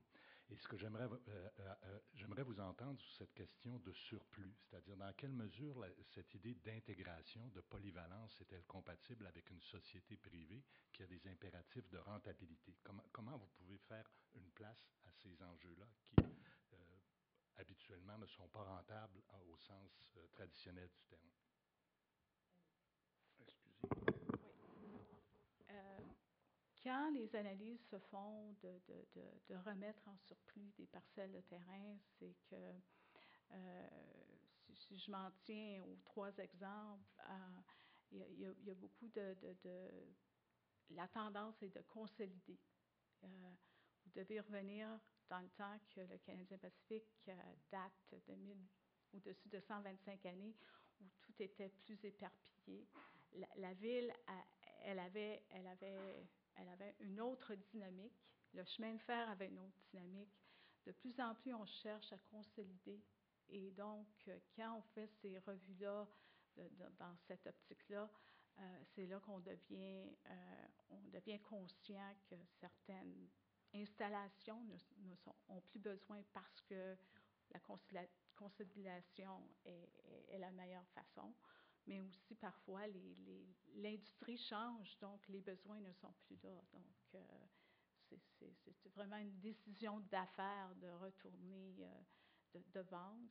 Et naturellement, qu'est-ce qu'on a trouvé, et ça, je pense qu'on est tombé un petit peu par hasard, c'est que ces parcelles de terrain étaient localisées à des endroits où tout autour, la dynamique avait changé. Donc, c'était un naturel de les remettre dans un autre état et on l'envoie par les projets qui se sont faits sur ces parcelles de terrain-là. Merci bien. On peut passer à M. Cazelet. Merci. Bonjour. Je pense que M. Gariepi a fait preuve de beaucoup de témérité en m'invitant à participer à cet événement, sachant d'une part que je ne suis pas urbaniste, mais un pauvre géographe, et d'autre part que j'ai travaillé longtemps à Hydro-Québec. Alors, j'ai fait provision d'eux en arrière, des gens qui voudraient m'en écraser sur la figure. Tout à l'heure, vous serez bienvenus. Je vais vous entretenir aujourd'hui. Eh moi, j'ai quitté Hydro-Québec cependant depuis plus de 6 ans. Ce dont je vais vous parler, c'est des expériences que j'ai vécues et des projets que j'ai menés. Quand j'y étais, l'entreprise a pu changer depuis ce temps. Effectivement, comme Michel l'a dit au départ, c'était une vice-présidence, une direction. Aux dernières nouvelles, ce n'est même plus un service. Je parle en entité générale corporative. Alors, comment ça fonctionne aujourd'hui? Et j'ai pris aussi comme politique de ne plus dès que j'ai quitté l'entreprise, de ne pas me renseigner sur ce qui se faisait, de ne pas jouer les belles-mères. Voilà. J'ai intitulé, dans ma petite tête, mon propos, « Une solution envisageable et mise à profit, à savoir la polyvalence ». C'est un des premiers dossiers que j'ai piloté à Environnement Hydro-Québec quand j'y suis allé à l'automne 1974, ce qui fait déjà des milliers d'années. Et et ce qui est important de souligner, c'est que environnement à Hydro-Québec, dès le départ, c'était envisagé dans une notion globale, non pas simplement dans le sens milieu naturel, écologique, comme on l'entend aujourd'hui, mais ça intégrait les sciences humaines. D'où la présence de géographes comme moi. Et je dois vous dire que ce dossier de la polyvalence des équipements et propriétés d'Hydro-Québec a été mené sans urbanistes, mais avec des géographes, des biologistes, tout ça. Mais il n'y avait pas dans mon unité d'urbanistes. Il y a des gens qui avaient passé par l'école d'urbanisme et qui n'étaient pas conçus comme des urbanistes dans leur métier. Je vous définis la polyvalence telle que c'était entendu à Hydro-Québec, polyvalence des équipements et propriétés. Capacité des équipements et propriétés de l'entreprise d'accueillir des activités autres que celles liées à la mission de base d'Hydro-Québec, à savoir production, transport, distribution, dans la mesure où ces activités ne nuisent pas à l'exercice de cette mission fondamentale. donc dans la mesure où il y a une compatibilité. Hydro-Québec, vous le savez, est propriétaire ou gestionnaire de beaucoup, et ça c'est, si vous me posez des questions, je peux vous faire la différence, c'est la distinction, et c'est important cependant dans les processus, de beaucoup d'équipements et propriétés à l'échelle du Québec. Je dirais plusieurs centaines de kilomètres carrés, et en particulier dans l'écoumène québécois. Exemple, des réservoirs, des biefs, des sections de cours d'eau et leurs abords, des barrages, des digues et autres équipements de production, des emprises de lignes de transport, des aires d'entreposage, des aires de réserve, etc. Le type d'activité que nous avons développé en termes de polyvalence sur les propriétés ou même à l'intérieur de certains équipements d'Hydro-Québec, je vais vous donner une petite liste. Jardin communautaire, agriculture, bien sûr en milieu rural, jardin d'ornementation, sylviculture, entreposage, stationnement, pistes cyclables, parcs linéaires ou naturels, activités sportives, patinage, ski de fond, raquettes, marche, vélo quand on parle de pistes cyclables, mais même canotage quand il y a des plans d'eau, pêche, etc. Interprétation de la nature, camping sauvage, ponts, zones de passage, je vous donnerai des exemples pour des ponts, passes migratoires, aires de nidification, zones de protection écologique, etc. Bien sûr, quand on est au départ, là, on a souligné que les géographes, c'était comme les urbanistes. Hein. On a peut-être une vision qui intègre beaucoup d'éléments, mais ce n'est pas nous les meneurs d'ouvrage. Et je ne vous ferai pas de surprise en vous informant qu'à Hydro-Québec, c'est une société d'ingénieurs. Alors, il y a eu des résistances au départ. Quand tu proposes cette forme de polyvalence, de permettre que des équipements et propriétés soient utilisés à d'autres fins que celles qui sont les fonctions premières de l'entreprise, c'est achalant. Pourquoi on permettrait à du monde de venir chez nous? Là, on est chez nous, c'est pas, ils ne viennent pas nous achaler, on n'achète personne, nous. Non. Voyez un peu. Alors, et on a développé pour faire mieux accepter cette idée que les baux ou les ententes qui étaient conclues avec les utilisateurs à ces fins-là se faisaient donc avec des individus ou des entités solvables ou supportés par des corps publics. Par exemple, là, si on faisait un parc linéaire, comme on dit en vieux polonais, backé par des municipalités. Des baux à long terme ou renouvelables et à bas loyer, en essayant d'éviter, dans la mesure du possible, des ententes avec des propriétaires particuliers qui, des fois, avaient mené à des droits acquis qui étaient un peu discutables, comme on a vu dans certaines îles du fleuve près de la Chine, où il y avait des gens qui s'étaient implantés sur des îles. Bon. Puis on a eu des problèmes après, et ça a duré longtemps. Aussi, de ne pas permettre d'équipements lourds ou en dur, mais tout ce qui pouvait être léger. Quand vous faites une piste de ski de fond ou des choses comme ça, ce n'est pas du lourd, même si les gens peuvent parfois aménager un abri. Et favoriser, dans la mesure du possible, l'utilisation publique ou collective. Pour nous, les avantages se divisaient à la fois pour le milieu d'accueil comme pour l'entreprise. Pour le milieu d'accueil, c'est la pratique d'activités de proximité, parce qu'on a aussi, même si on peut être dans le Grand Nord, on a beaucoup d'équipements, comme je disais tantôt, qu'on est dans l'écoumène. L'accessibilité à un territoire et au territoire en général, de ne pas faire que ça soit fermé, exclu. Bien sûr, il y a des endroits où c'est exclu. C'est l'intérieur des postes, vous avez des postes de transformation, là. Il y a des clôtures. C'est pas permis des gens d'aller à l'intérieur de ça. Bon. Mais en général, les propriétés sont ouvertes. Mettons, près d'une centrale, près d'un réservoir, sous les lignes. Autre avantage de l'embellissement, quand vous avez, mettons, une emprise de ligne, vous la laissez elle-même, sans entretien, c'est de la fardoche, c'est laid, les gens déposent des vieux pneus, même des carcasses d'automobiles, etc. Mais il n'y a jamais eu de plantation de potes. C'est aussi fait une réduction des impacts de l'équipement et ça favorise une meilleure insertion dans le milieu d'accueil avec une revalorisation d'espace qui, à l'origine, avait été, entre guillemets, mis à part. réservés à nos propres fins.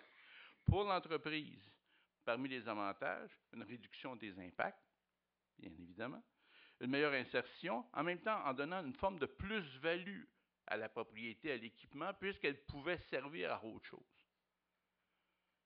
Dans la mesure, comme je disais tantôt, que ça ne nuisait pas aux intérêts premiers de l'entreprise. Des coûts d'entretien moindres, quand vous n'avez pas des feux qui se déclarent à proximité de vos équipements, puis tout ça, vous êtes obligé de faire de la surveillance parce qu'il y a des méchants qui attaquent des gens bons ou des bonnes gens.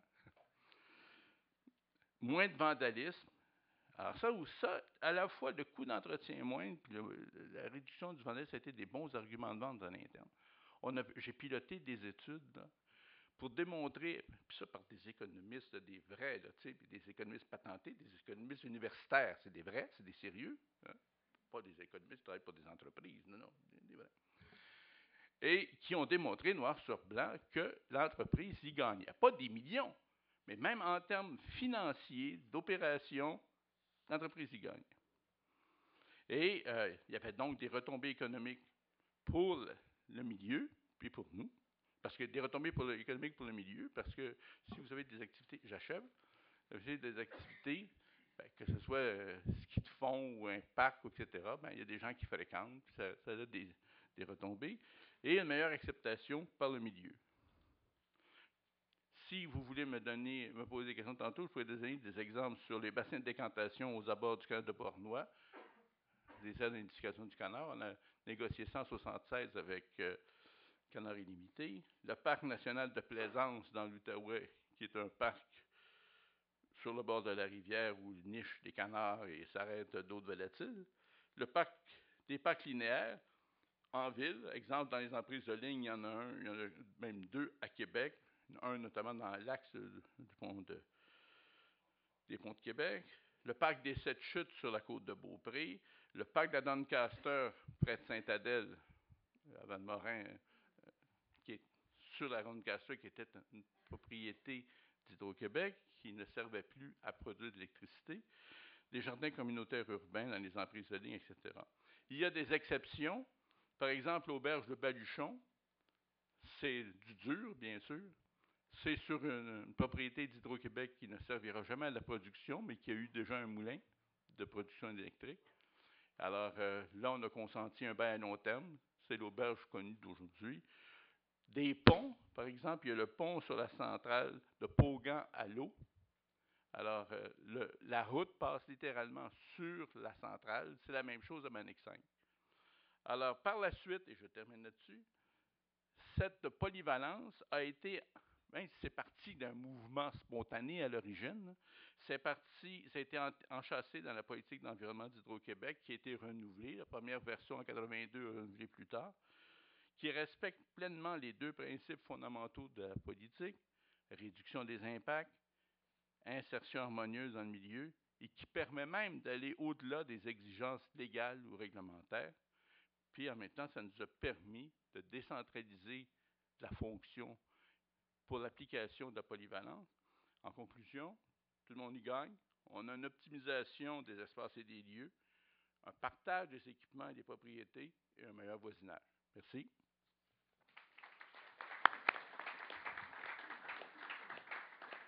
Merci beaucoup, Normand. Je pense par rapport aux questions de ce matin, tu apportes beaucoup d'illustrations pertinentes. Polyvalence, on n'est peut-être pas dans la réversibilité, je ne pense pas encore que, et même ça a été un enjeu dans la réflexion de certains barrages, mais polyvalence, vue sous l'angle des intérêts qu'elle peut présenter pour une société, pour des grands propriétaires, pour faire le lien avec le mot qu'a utilisé Sylvain, et aussi des outils. C'est-à-dire les outils que vous avez développés pour associer, pour intégrer les riverains à vos équipements et à la réalisation de cette polyvalence. Alors, peut-être avant de me tourner vers la salle, est-ce qu'il y a des panélistes qui aimeraient réagir aux propos qui ont pu être émis par leurs voisins de table? Est-ce que je pourrais, parce que c'est un exercice auquel je me prête maintenant. Vous savez, tout à l'heure, vous avez parlé, M. de Bordeaux, là, dans votre cadre avec certains bouchons. On ne connaît pas ça à Montréal, on espère un jour connaître. Moi, je viens de la Rive-Sud, je suis à une trentaine de kilomètres de Montréal. Puis bon, plus que ça, mais quand je rentre, là, il faut que je choisisse mes heures. Et ce matin, là, je suis failli arriver en retard.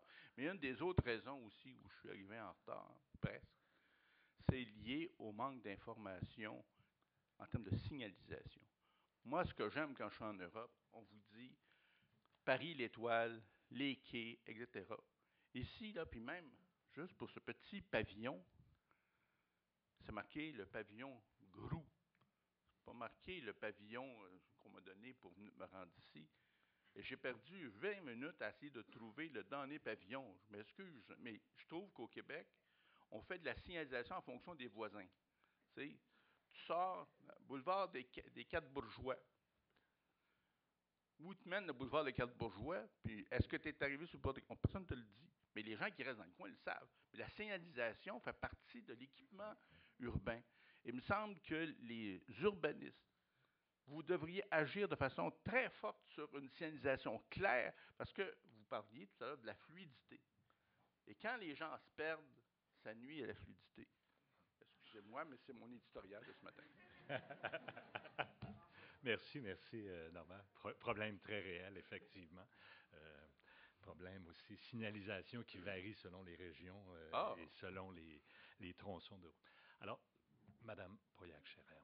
Pauillac, une remarque rapide, une question, un commentaire à Madame Carlapine. Je suis étonnée du constat que les trains et les gens ne mixent pas, parce qu'il me semble qu'on pourrait avoir une vision très patrimoniale du réseau, dans le bon sens du terme, du réseau de trains. C'est un élément du patrimoine commun du Canada et de la société québécoise. Donc, à partir de là, on peut penser que c'est un élément de valorisation qui peut être mis en scène dans certains projets, me semble-t-il. Ça, c'est un commentaire. Voilà. Ma question s'adresse à Jean-Marc Hoffner. On voit la constitution d'une espèce de communauté, avec le Grenelle sur la mobilité, de communauté de connaissances et de communautés politiques autour d'une meilleure connaissance et appréhension de la mobilité à l'échelle de la région métropolitaine, avec des nouvelles modalités de travail, des acteurs qui en tout cas travaillent différemment de par les années passées, ça c'est clair, avec des nouvelles façons de se poser des questions sur un phénomène complexe. Tu as évoqué hier la question des instruments à disposition des acteurs locaux, notamment tu as fait la remarque que l'enquête ménage-déplacement, comme l'enquête OD ici, est un outil surplombant, historique, qui crée des routines, qui regarde des choses et qui n'en regarde pas d'autres. Et j'aimerais que tu nous dises si vous avez aussi des nouveaux outils pour mesurer et observer cette mobilité, parce que les questions que vous posez, vous les posez, je pense, d'une façon extrêmement pertinente et différente. Mais est-ce qu'une des limites de la démarche, ce n'est pas les outils actuels à disposition, ou au contraire, est-ce que vous avez des nouveaux outils, des nouvelles façons d'observer cette mobilité? Merci.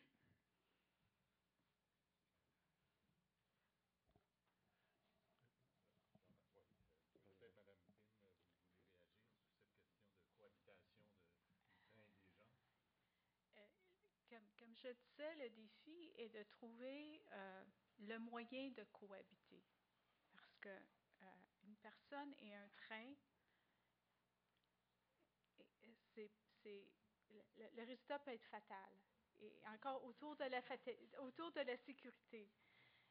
J'écoutais monsieur ici et je trouvais que ces commentaires, je les écoutais très à propos, parce que qu'est-ce qu'il disait, il y avait certaines installations où on pouvait faire ce genre de projet d'intégration, et d'autres, elles étaient hors cours. Dans un corridor ferroviaire, vous devez comprendre, ce n'est pas seulement le passage des trains, mais c'est aussi toute l'activité qui est autour, qui est industrielle. Alors, et je mentionne encore, le défi, c'est de regarder, d'être créatif, parce que je pense sincèrement qu'il y a façon d'avoir un design, une architecture, de faciliter la connexion entre les quartiers qui sont coupés par le ferroviaire, mais en même temps de respecter et de dire qu'il y a une activité qui est industrielle, et donc on veut s'assurer que tout est à la bonne place. Voilà. Pour rebondir là-dessus, vous allez croire que j'en veux beaucoup aux tramways de Bordeaux, mais les tramways partout qui sont dits en site propre et qui en fait dans les hypercentres sont sur les rues piétonnes, même s'ils roulent très très lentement, les accidents piétons graves sont quand même réguliers, quoi, hein. Voilà, donc c'est un vrai problème. À la fois, on dit effectivement, on fait coexister des modes. Un tramway, c'est un mode très, très lourd, quoi, hein, et même à 5 km/h, le piéton a du mal à résister, hein, voilà. Voilà. Donc la question, voilà. La signalétique, moi, j'en ai parlé incidemment en parlant d'opérateurs de réseau et de Michelin. Et effectivement, on est typiquement dans le soft. Alors, ça ne veut pas dire que ce n'est pas des investissements lourds, éventuellement, hein, mais tout ce qui est signalisation dynamique, etc., on est en plein dans le sujet, me semble-t-il, pour transformer les fonctionnalités d'un réseau. Et voilà, et avec de la signalétique, on transforme une autoroute en voie de desserte locale, quoi. Il n'y a pas grand-chose à faire de plus, même si on veut. Alors, les instruments, effectivement. Alors, on dit du mal des enquêtes ménages. Si on prend le temps de les explorer un peu plus, voilà, on arrive quand même à leur faire dire beaucoup de choses qui, en général, ne sont pas mises en avant. Mais c'est vrai qu'on peut avoir des chaînes de déplacement, des temps de transport, on peut avoir beaucoup de choses intéressantes.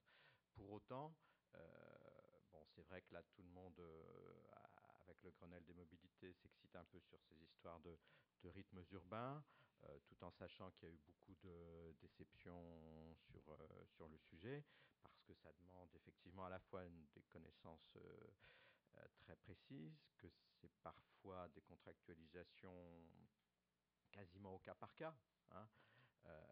Si on veut du covoiturage, il vaut mieux concentrer les horaires. Si on veut étaler la pointe, il vaut mieux hétérogénéiser les horaires, etc. Mais bon, à l'agence d'urbanisme, on a un observatoire des transports qui va assez logiquement se transformer en observatoire de la mobilité et des rythmes de vie. Voilà, c'est un premier point pour que les acteurs locaux acceptent d'investir effectivement en informations nouvelles. Pour autant, oui, les instruments sont, je dirais, la prise de conscience va avec la création des instruments. Voilà, ce qui n'est pas inintéressant non plus. Gabriel Dupuis. Alors ma question est orientée vers Bordeaux, mais elle a une portée plus générale. Donc j'étais extrêmement intéressé par cette agence d'exploitation qui a l'air d'être une sortie de ce Grenelle des mobilités, c'est bien ce que j'ai compris. Parce que la question qui se pose, c'est comment parvenir à une mobilité fluide à partir d'une situation un peu figée, où on trouve évidemment ce tramway à 15%, là, qui quand même interpelle. Avec des milliards, on n'arrive pas à bouger beaucoup les limites. Et il se trouve qu'il y a des Japonais qui se sont penchés sur le problème. Alors, c'était des universitaires, je veux dire des vrais, exactement comme vous l'avez dit. Alors, je ne sais pas si c'est des économistes, mais en tout cas, c'est des vrais universitaires. Ils ont fait un travail extrêmement sérieux. Ils ont modélisé les choses et ils ont montré qu'on pouvait justement changer l'équilibre actuel pour passer à un équilibre de mobilité beaucoup plus fluide, avec une part très réduite de l'automobile par rapport à d'autres circulations, notamment transport public. Et alors, ce qui est intéressant dans leur travail, c'est qu'ils ont simplifié, puisqu'ils modélisaient, ils ont simplifié l'affaire, et ils ont montré qu'il y avait des conditions pour que leur modèle puisse s'appliquer.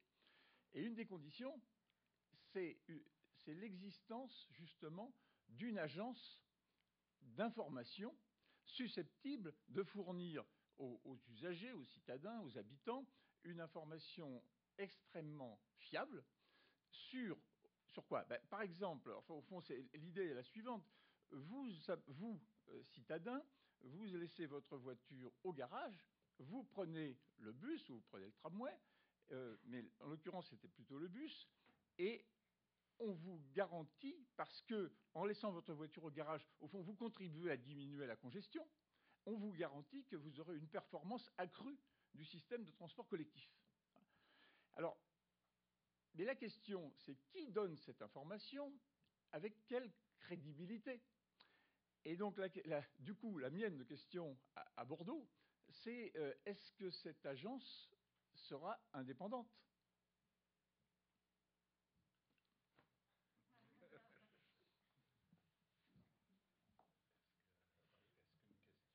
Est-ce que tu peux répondre ou... Oui, Bon, alors, on en est aux prémices de l'affaire. L'idée, là, c'est de transformer ces 20 principes et ces 18 mesures en une charte des mobilités qui serait signée par tout le monde et qui engagerait, sachant qu'effectivement, cette communauté de grenélistes, elle est attentive. Voilà, sachant, je ne l'ai pas dit, je le précise, qu'il n'y avait pas d'élus locaux parmi les grenélistes. Hein. Donc, on a quand même, voilà, effectivement, une communauté socio-économique de grenélistes qui fait pression sur des élus, pour simplifier, pour que les élus sortent de leur logique communale et passent à une logique métropolitaine, et que les élus arrêtent d'être sur une solution unique. Alors, cette fameuse agence, il y a plusieurs solutions. C'est-à-dire les grenélistes, là, ont proposé des scénarios de gouvernance. Il y a un scénario autour d'un dispositif d'information qui est en train de se développer, dans lequel se trouve l'État, la communauté urbaine, le département, et qui, en gros, qui fait de la signalisation dynamique sur la rocade et sur ses accès, pour faire vite. Ça peut préfigurer une autorité d'exploitation de la voirie.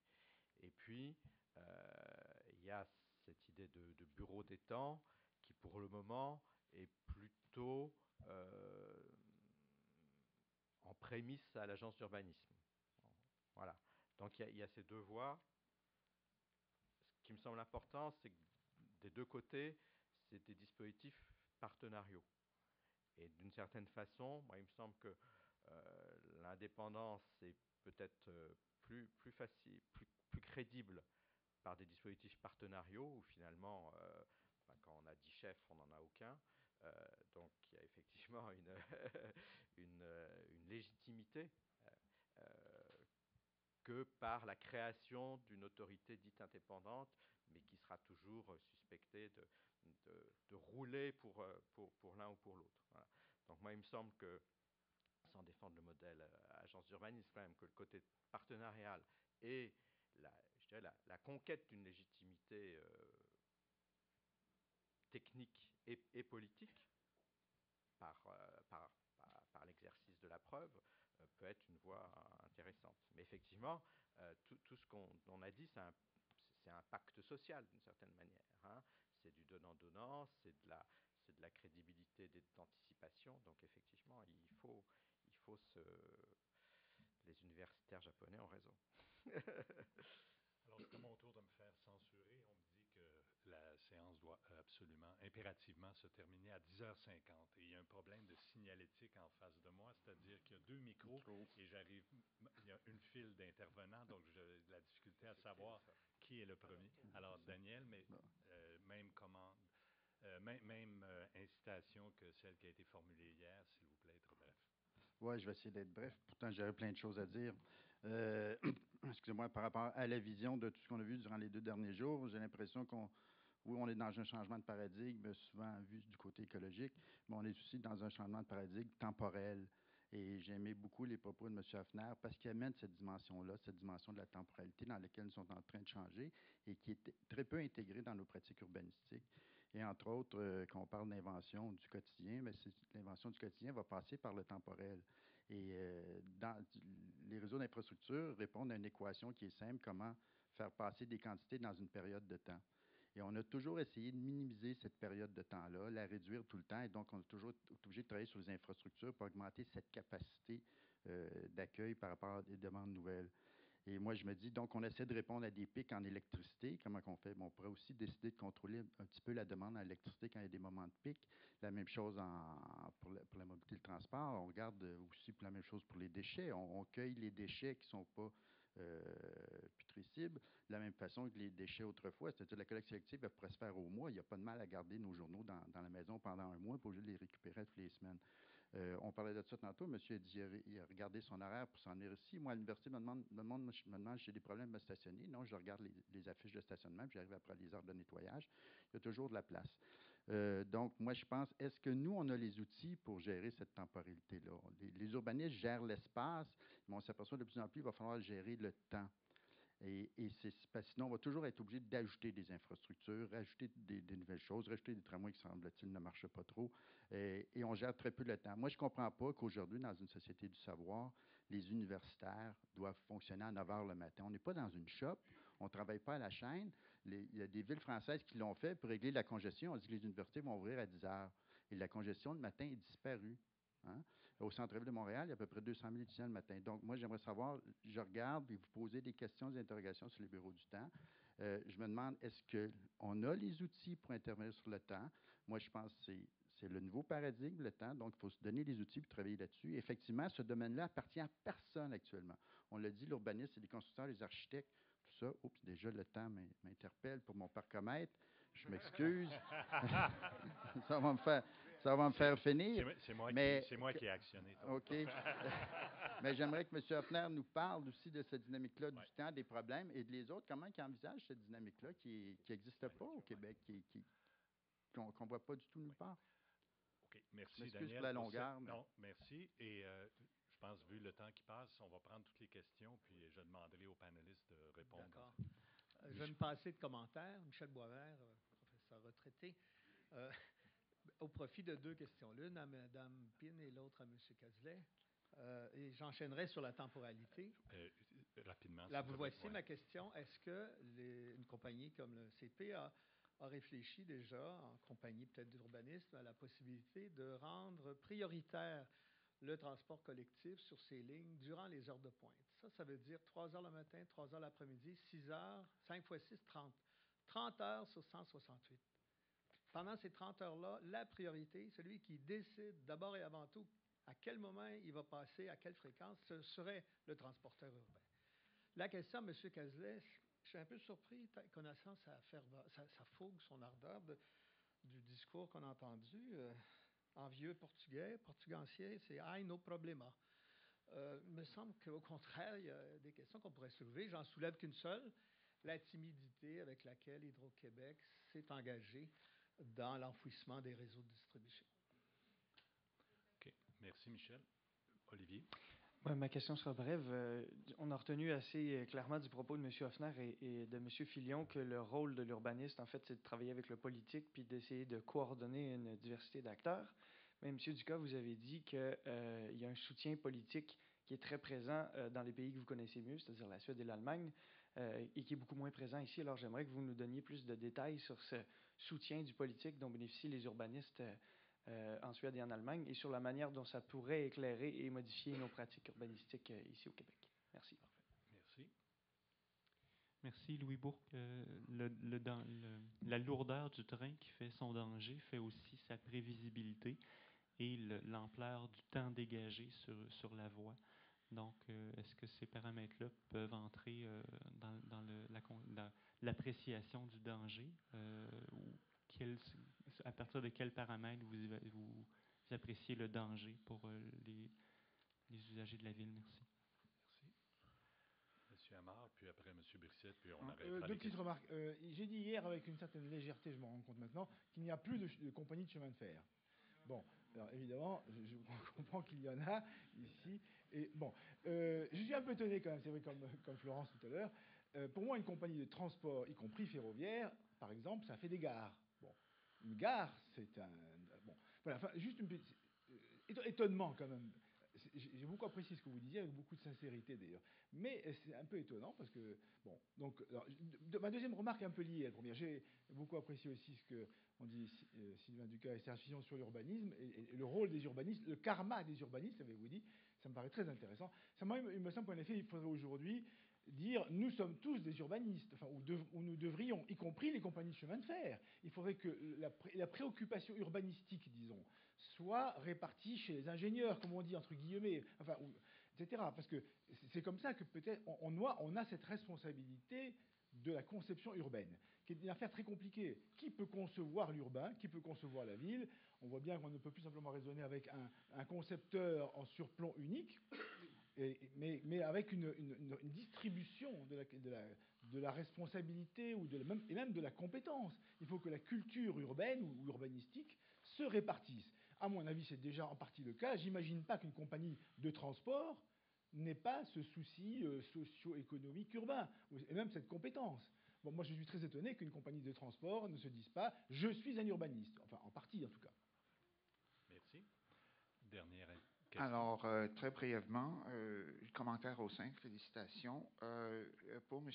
Hoffner, j'ai remarqué sur vos acétates que le réseau de tramway est axial et non. Il n'y a pas de réseau périphérique dans votre réseau de tramway.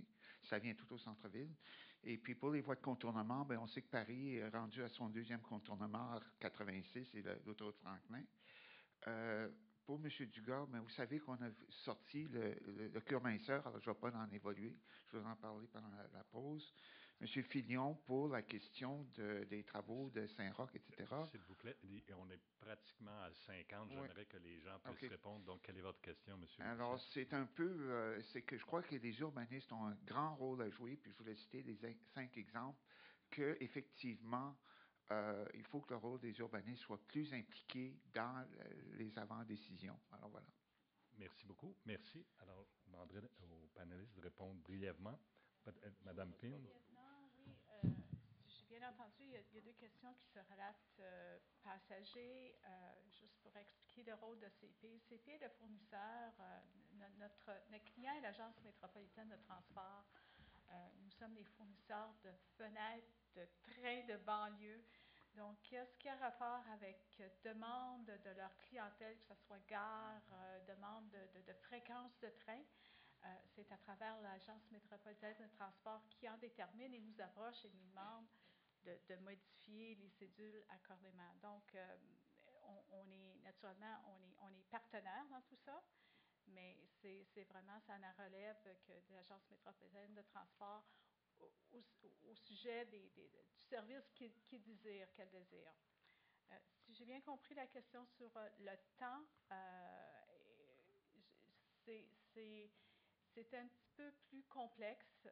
Quand je pense à un de nos clients qui est le port de Montréal, il y a des demandes saisonnières qui se sont faites. Si on pourrait être capable de dire qu'un train passe à telle heure à tous les jours, ça serait le monde parfait.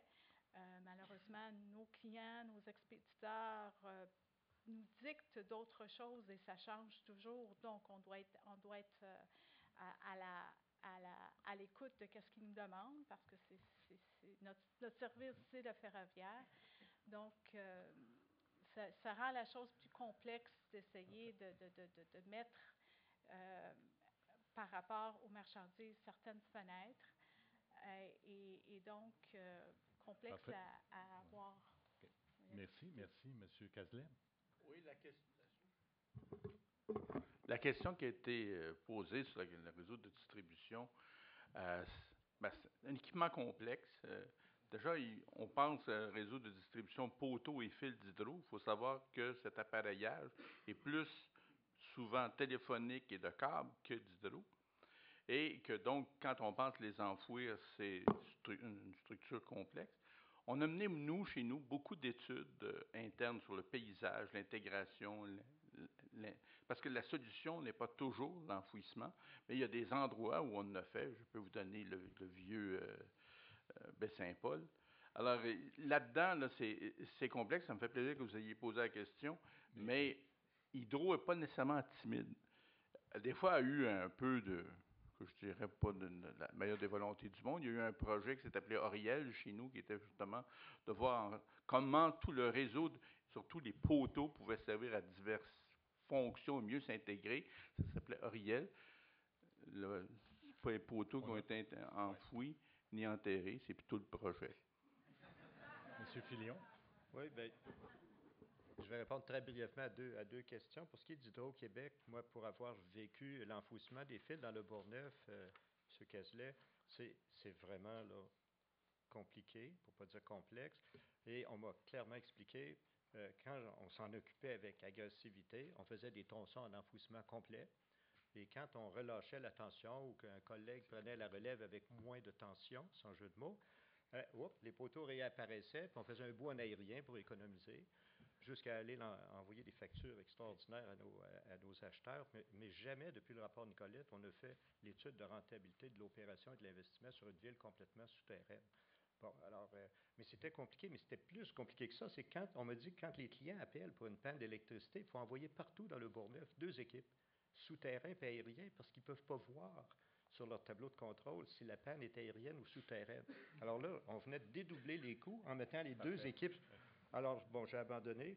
Autre question sans réponse, la priorité sur les réseaux ferroviaires. Si Daniel Gauthier, Michel avait accepté votre invitation ce matin, il a sûrement fait le même exposé, j'espère, c'est qu'on vient de remettre en marche le train de Charlevoix, Nathalie en a parlé hier, mais malheur de malheur, il s'arrête juste avant d'arriver en gare.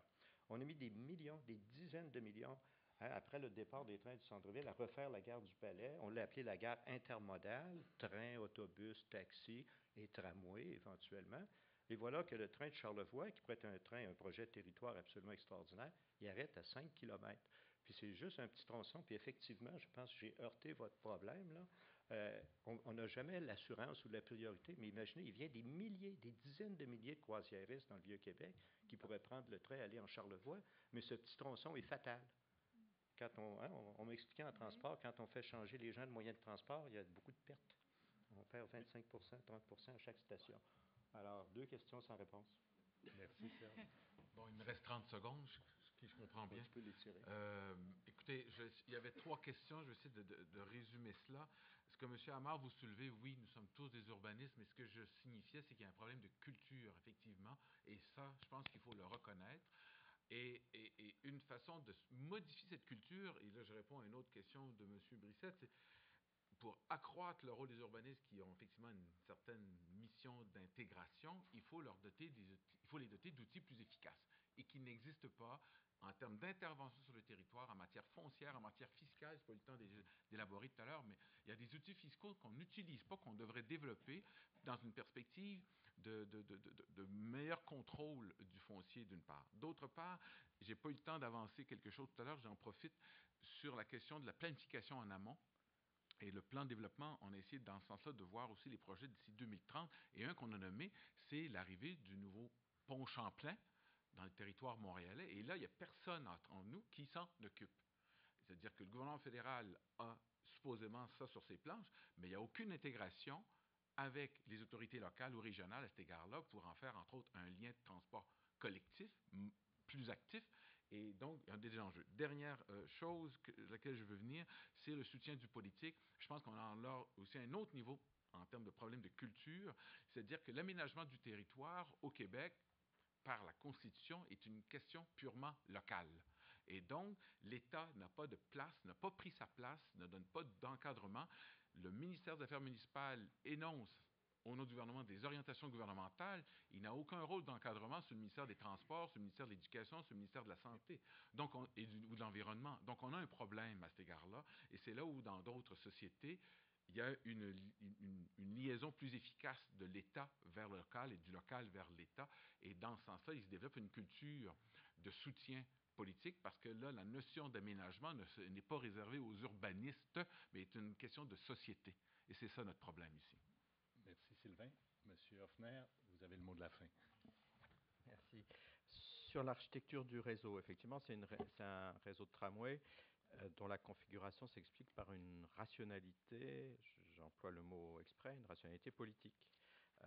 Donner à voir l'agglomération et desservir les centres-villes des principales communes périphériques et relier la rive droite délaissée historiquement à la rive gauche. Voilà.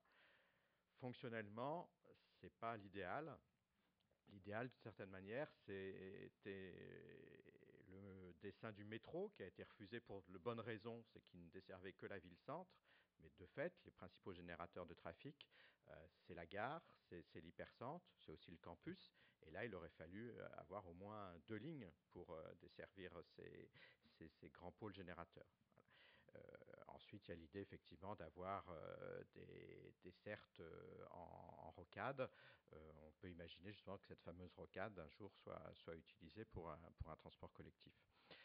Sur l'histoire des politiques temporelles, c'est vrai qu'il y a une déception parce que ça existe en Italie depuis longtemps et ça n'a pas vraiment démarré. Moi, je pense qu'il y a effectivement un monde socio-technique à créer, c'est-à-dire qu'il faut des outils, il faut un milieu, sinon professionnel, du moins des spécialistes qui donnent ça à voir.